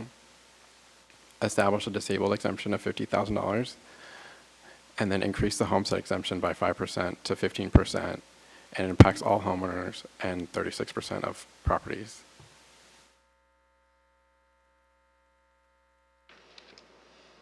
So what does it look like from a revenue perspective and a taxpayer perspective? So at the top, you'll see the current situation. the average tax bill for a homestead over 65 and disabled, and then what we're proposing. So based on our proposal, you'll see that on a revenue loss perspective or unrealized revenue, the homestead equates to about $1.9 million in unrealized revenue, and the homestead in over 65 equates to about $2.7 million. But the taxpayer would see a reduction in their bill of about $420 a year from the homestead in over 65 and $459 for the homestead and disabled. And then we show the equivalent of what it means from a tax rate perspective that they would see. So for homestead, it'd be about 4.2 cents would be the reduction. For the over 65, it'd be 24 cents. And then for the homestead and disabled, it'd be over 26 cents. And Nick, for comparison, last year, in response to this scenario, of course, the appraisals weren't quite as high last year as they are this year, but we reduced the overall tax rate nearly a cent. Is that right? Yep, 9/10 of a cent. 9/10 of a cent was our action last year, and these proposals would basically quadruple that for the average homestead. Is that correct? That's correct. And then be nearly 25 times that for the average homesteader who's over 65 or the average homesteader who's disabled. That's correct. Okay.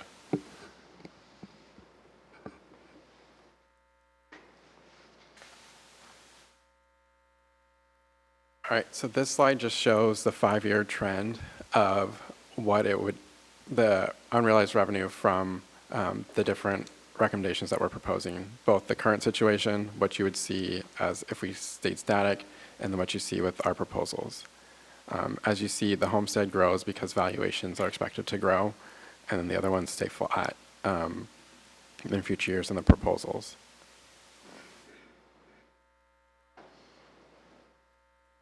And then this slide shows the impact for the homeowners and the savings that they would achieve based off of the proposal.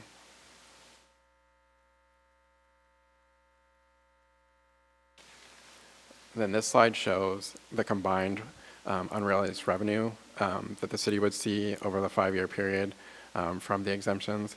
So starting out in 23, it'd be about a $4.9 million unrealized revenue that we would see, increasing to 5.4, and then in future years it would continue to expand and grow.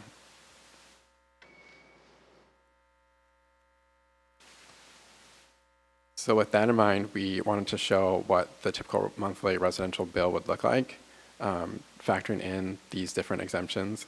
So Waco and Waco's current situation and the proposed are to your right-hand side, and you'll see that on an average basis, the property tax bill comes down to about $108, which brings it below the average of the peer cities.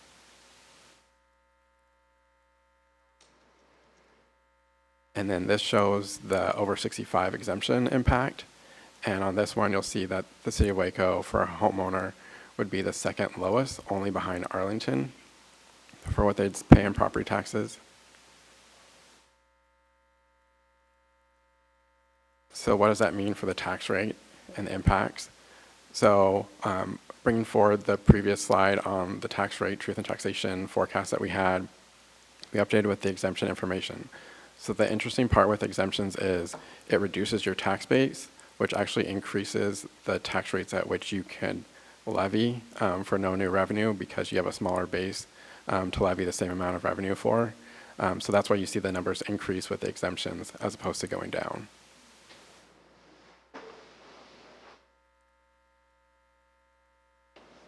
Mayor and Council, I'll continue with the discussion here. As you know, one of your primary roles is to establish policy for the city, and one of the most significant things that you can do is tax policy and how we go about taxing your constituents and residents of Waco. And you know, this is a challenge, and this is certainly something to consider and weigh, and there's certain risk in it that we wanted to just to discuss with you today. The projections, and I do want to compliment Nick and Sarah and the work that they've done here. Fairly complicated work, lots of different scenarios they've worked through, and you know, all of their work are projections that are based on the estimated estimates from the preliminary tax roll. And the preliminary tax roll is the roll that precedes all of the ARB work, all of the work discussions with property owners who are protesting their values. So we have estimates of what we think that settlement will be at the end of, but in the final analysis, we won't know until the certified roll comes out. So this exemption decision, due to the scheduling, and Nick highlighted this earlier, under state law, we have to have this decision from council by July 1st if it's going to apply to the bills that come out after the budget is set in October. So timing here is a little off for us. Normally, you'd want to present this in combination with the budget and all of the tax impacts of that, but to make it have meaningful effect on taxpayers here in Waco, our recommendation is to proceed with this now, and we'll talk a little bit about that timeline in a second. The third bullet there is, it says that the value, once these exemptions are made, that the value is removed from the roll forever. That's more of a political description than a legal one.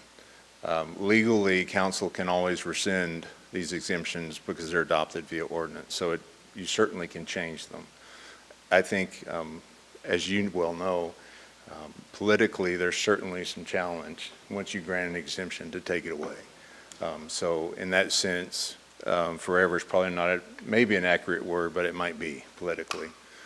So just something to consider as you move forward. And then when we talk about tax rate and implications there, this is going to cost about $4.8 million, and that is the equivalent to around a 3.7 cent tax reduction, that loss of revenue. So there are some issues there for us as we move forward. And as I said, normally in the process here, you would make these decisions in the context of the budget. And the manager will recommend to you a budget, and it will include and address a number of the things that we've talked about in retreats and talked about throughout the year, and even discussion on the national level, as you well know. Salary and wage inflation is real.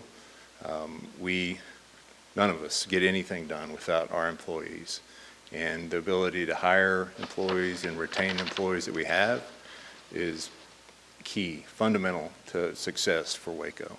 And so we have to address salary and wage inflation among our employees, and that's a significant cost. A 1% increase across the board in the general fund is about $1 million, just to give you some sense of perspective there. So salary and wage inflation is 6% or more probably right now, so we're working through those details. General inflation, as we all know, when you fill up your car at the pump or go shopping or anything you need to do for your personal life, you feel the impact of that. It's no different at the city's level.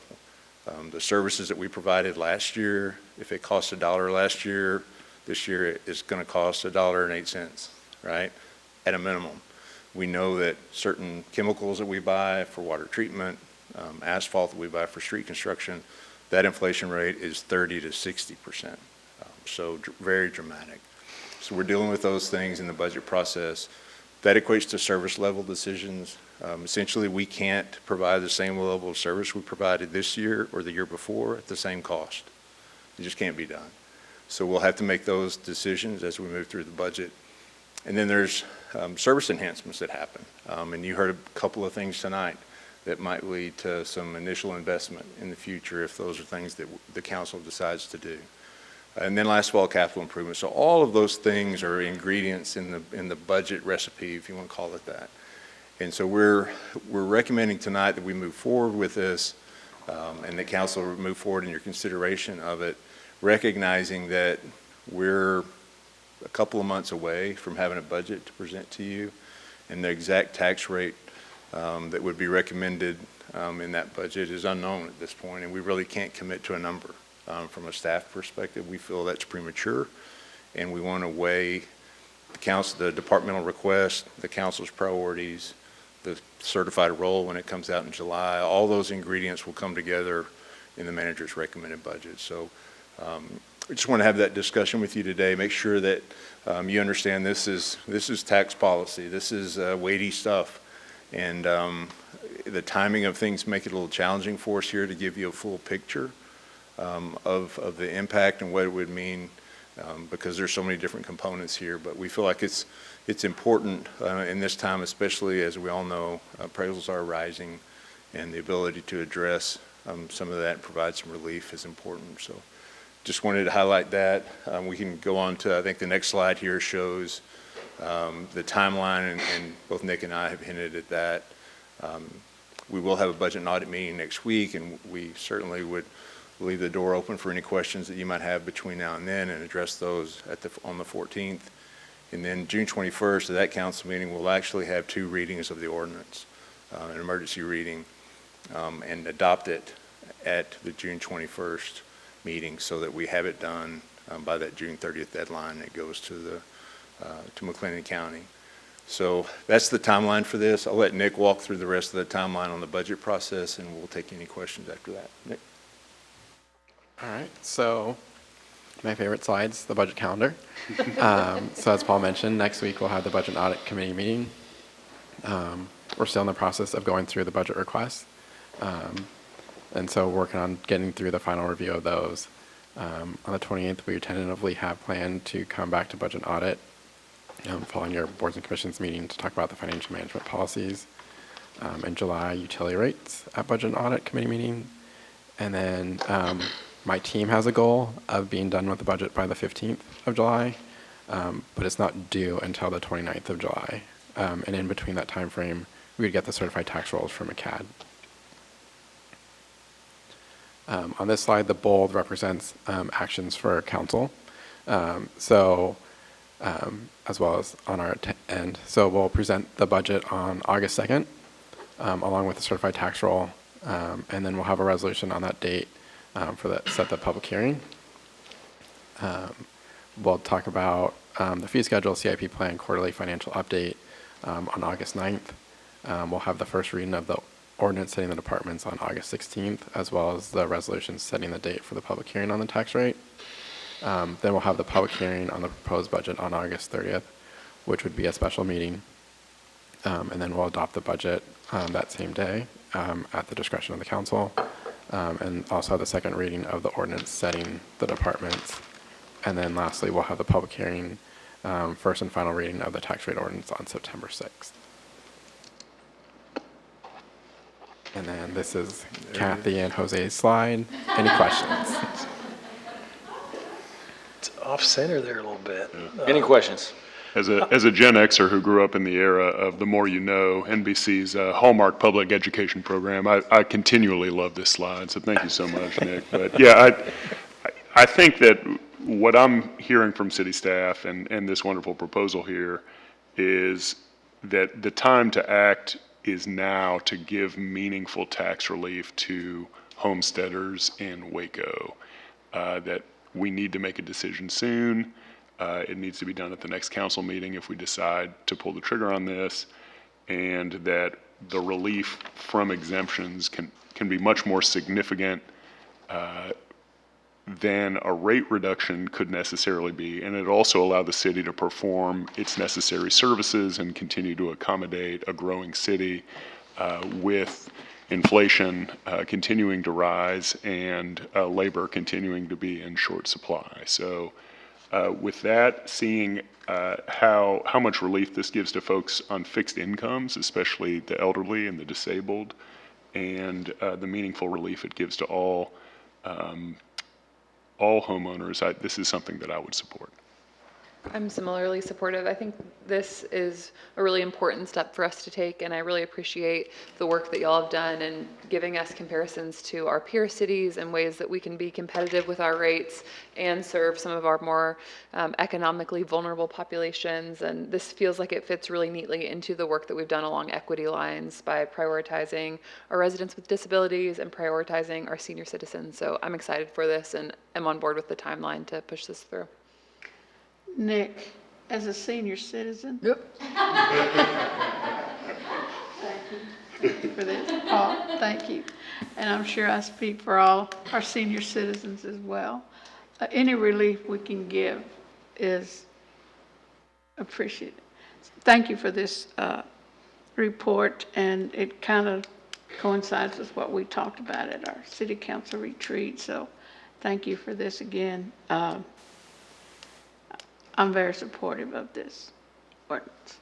Thanks, Nick and Paul. I appreciate the presentation. We're trying to determine ways that would allow and offer some relief for our vulnerable populations without hindering our progress and process of what we do, because we are a growing city with high demands and increased costs to do the things and the work that we have to do as a city. I'm appreciative of a thoughtful plan that would allow us to do both and.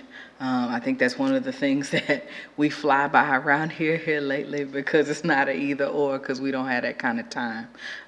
But I appreciate the thoughtfulness that is given to this, in that it isn't pigeonholing one thing perhaps by in a specific rate, but allowing increasing an exemption is something that could be still more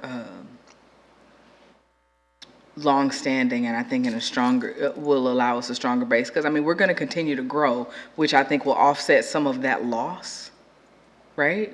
But it's, what it does is take care of those who need the help. I mean, and that's all of us, because again, we're all of the things are going up at one time. So yes, I counter your senior, but I'm still the homesteader, so we have to do it all together. But yeah, I think that this is thoughtful, and at this time, such a time as this, our community would be appreciative. And I know we're but one taxing entity of all of them, so it's not like, you know, we can't speak for the county nor the district, but it is really important and appreciated, and I am supporting us doing everything that we can for our people. Yeah, I'll echo my fellow councilman here. You know what, and I'm very supportive, and Nick and Paul, thanks for the presentation. And I guess it was late last year, I started getting a lot of concerns from my constituents about, because I think I don't know, disproportionately more retired homeowners in my district, but they're concerned about they like the rising values, but they're very concerned about particularly those on fixed income. How are we going to pay for the new, the higher taxes? So I appreciate the fact that staff did all this work, because I know these calculations are not easy. There's a lot of moving parts to trying to figure out, you know, what does a 5% exemption do? What does a 15? What does a 10? What does a 50,000 do versus a 5? And again, what we have now is a 10% cap on the increase of your taxable value for homesteads. That's staying the same, which is really beneficial. Just that we're not messing with that. And we're in two other big things that people can do, or that are available to them, are the homestead deal, where Waco, I think, is the only one other city in McLennan County that has a 10% or has any kind of reduction of taxable value. And I think raising that from 10% to 15%, and that's on that 15% is market value. So if your market value is higher, your taxable value is your capped value, and that 15% reduction proposed is off the market value. So it's really there's a whipsaw effect that really lowers your taxable value or your exemption, which I think this is really worthwhile. The 5,000 deduction, I like the aspect of that going from 5 to 50.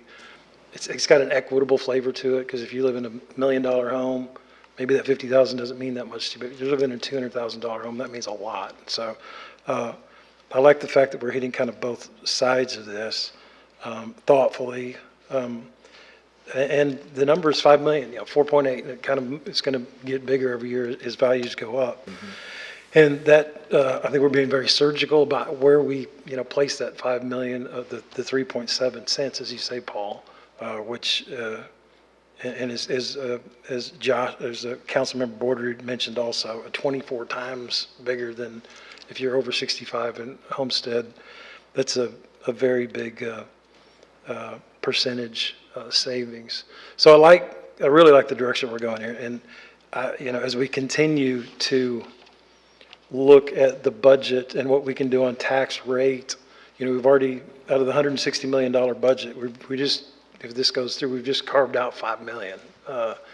So we got to figure out how to, and the 161 is not, it's probably going to be higher for the very items you pointed out about cost of living increases, inflationary aspects of materials and rolling stock and everything that we have in our budget, service level decisions we're making on increasing fire and safety, and we just talked about it earlier in the meeting, and our capital improvement program. We don't want that to slow down. So I know we want this to keep getting bigger and better and be the best city we can be, but for this segment of the population that is on a fixed income, I think this makes a lot of sense, and I appreciate the responsiveness and the study that you guys have put into it to figure this out. So I'm supportive, and as Josh said, we this has to be done by July 1st, so can you go through the mechanics of what we'll be doing, I guess, in the next meeting, right? Yes, sir. Next meeting, there'll be 2 readings of the ordinance at the June 21st meeting. Read it first reading, and then we'll come back after, assuming it passes on first reading, and have a second reading right after that. So we'll assuming council votes in the affirmative, we'll get everything done on the 21st and get it over to the county. I appreciate the presentation and the work and the recommendation. Excellent work. I think this hopefully sends a message to our community that we're trying to balance, as has been referenced, the rising costs in our community and the rising home values in our community, with the rising cost that the city bears and the desire for us to continue to be able to deliver excellent customer service. So I think this is a positive step, and really thankful that we have a staff we can trust to be able to put together recommendations that we know are going to be able to ensure that we strike that balance. And I think this council is very committed to ensuring we hit that balance too. Jennifer, I was going to see if you could explain, just from a public perspective, why it is required that we vote on this now. Paul mentioned that we need to do it in the month of June, but I think there's a legal reason, and I just want to make sure folks have clarity of why we're doing this at this moment. And I know Kathy and Nick or Paul all will correct me if I say this wrong, but if you don't do it by July, it can't hit this coming tax bill year. It would have to wait for another year. And that is because of state law. State law. So, okay. So we're doing this to ensure that for this year's tax bill, because of state law, we have to do it before July 1st. Yes, sir. Great. And to waive the second reading on another occasion, it will require 5 council member votes. Is that correct? That's right. Any emergency reading requires 3/4 of the council, which is 4.5 humans, which is really 5 humans. And then I think my last question was just around, I know we don't have a proposed budget yet because of where we are in this process. And I know that, so as such, and we don't even have the final rolls, and so because we don't have a final budget and we don't have final rolls, this is hard to answer, but what does this moving forward with this recommendation have on the ability to have discussions on decreasing the tax rate at a future date? Does that make sense? Sure. Let's hear what you're going to say, and then I'll say what I'm going to say. It's very dangerous territory to be in. It's hard to predict, too. There's a lot of uncertainty, but I think I just want to be clear-eyed as we move forward. Yes, sir. There will be opportunity, as we said earlier, as we work through the budget process. Ultimately, we'll present some concepts and ideas to the council through the budget and audit sessions. Even at these meetings, you'll see on all the future agendas, there'll be budget discussion opportunities in all the future council meetings as we move towards the budget. And then when the budget is presented in August 2nd, the manager's recommended budget, there'll be a couple of work sessions on that as well. And ultimately, the tax rate is set in September. There'll be public hearings surrounding the tax rate. So there'll be a number of opportunities, both at budget and audit and at council work sessions, for council and staff to interact over the budget and the recommended budget ultimately. And then as that budget is presented, there'll be opportunities to discuss. We'll know then, for example, we'll know what a penny will do. And we can estimate it now. We think it's around $1.3 million, but ultimately we'll know then. And so as we talk about tax rate reduction, once that budget is presented to you, we'll have some concept, and we'll not have a concept, we'll know exactly what that means in terms of lost revenue and how we cut expenses somewhere to offset that loss. So there'll be plenty of opportunities for both council and certainly the public as we move forward in public meetings, public hearings to discuss the tax rate. You want to hear option B? Oh, just anything you might want to add? That was not that wasn't the right answer. No, that was that was the right answer. I just didn't. Done such a good job. That was absolutely was a great answer. Then I don't want to go next. Whatever you have. You're going to correct the perfect answer? The only thing I'll add is, as highlighted by the council, there's $4.8 million of tax relief in the action that you might take on the 21st. There's no scenario running through my head that we're going to have a similar or anywhere close to amount of tax rate reduction come August and September. I think we're shooting our biggest shot here with this exemption. And so if we are able to do anything with the tax rate, we should consider it to be it will not be as large of a move. I think that's what I think it's important for us to bear in mind is that for us to accomplish our goals and maintain city services, there's only so much of an exemption, or there's only so much of a property tax relief that we can give, that we're all committed to giving.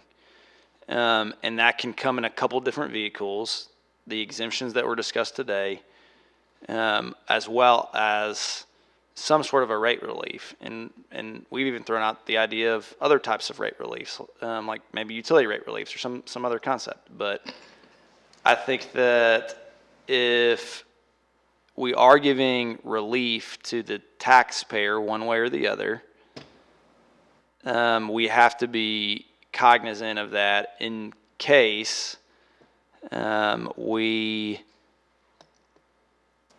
just like weighing all of this as we go forward, we need to be clear-eyed towards that. And I think we want to give relief and hit that balance of giving good tax relief and maintaining services. And it's just important for us to know that if this is going to be our big moment, that we're doing it now, and that might mean that the rate relief we give is going to be different. And this hits a certain category of people that are not going to be hit by a property tax rate relief if our rate reduction is a bit less. And so I just think I want us to know what we're doing and be thoughtful about that and kind of weigh that as we go into the vote next week, that there's only so much relief we can give. I think we'd all love to say we're going to do a huge rate reduction and we're going to do a huge exemption increase and be able to keep our city staff compensated and consistent with the market and employed and have every vacancy in our police department filled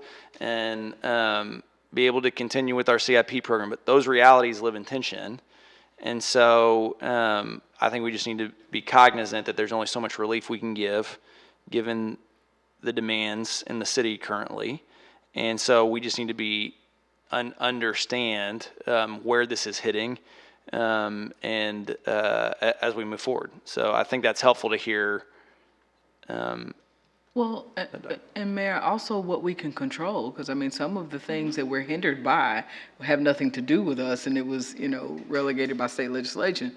And I think that as we make moves and choices, we have to look at what we can affect for our citizens that, yes, it could change. And you mentioned that future councils can, of course, amend ordinances and do whatever. Sure. But, one never knows what will happen every biennium in Austin. So, doing it in this manner, I think is a certain impact that we can control. So I agree with you, though, wholeheartedly that, you can't bleed a turnip. Yep, that's right. And Mayor, if I might just supplement the city attorney's response on your question earlier in helping you explain this to your constituents. Legally, it's July 1st, and the reason why it all works together, the roll comes out the 25th of July, and so the roll can't come out and tell us what our values are until our exemptions are determined. And then the bills are then issued based on that certified roll later in October. So all this relates together. And so that's why we have to act, or the council is going to have to act now. That's so the district can finalize the roll that we will then use to prepare the budget. So. that's how it all works together. Yeah, I'm quite comfortable with this being the bulk of the tax relief that we are going to give this year. I think if the tax rate is able to be significantly lowered and it works, then that's a bonus. But that, I fully, to Mayor's point, I mean, I'm on board with this being the relief that we're going for at this time. Great. Yeah, ideally, we would be looking at it all at the same time, so you could kind of pull the different levers. I'm still hopeful that we can have some kind of other tax rate relief as well. But the challenges you brought up are mountainous. I mean, we're talking about inflation, we're talking about cost of living, we're talking about keeping employees engaged. We're talking about a very ambitious capital plan. So let's, as we see if we had all the parts in front of us, I'd feel much, much better about this, or maybe we could make it even higher, you know, but we don't have all those, so we're kind of having to guess on this part, you know, before July 1st. Right. But unless something weird happens over the next couple of weeks, I think what you've laid out works. Thanks, Nick. Thanks, Paul. Are there any requests for future agenda items? If not, we will recess the work session and reconvene for regular session. Reconvene regular session for executive session as read into the record by the city secretary at 4:19. 519. It is hereby given that the city council will go into executive session in accordance with the following provisions: real property, Texas Open Meetings Act, sections 551.072, and economic development, Texas Open Meetings Act, section 551.87.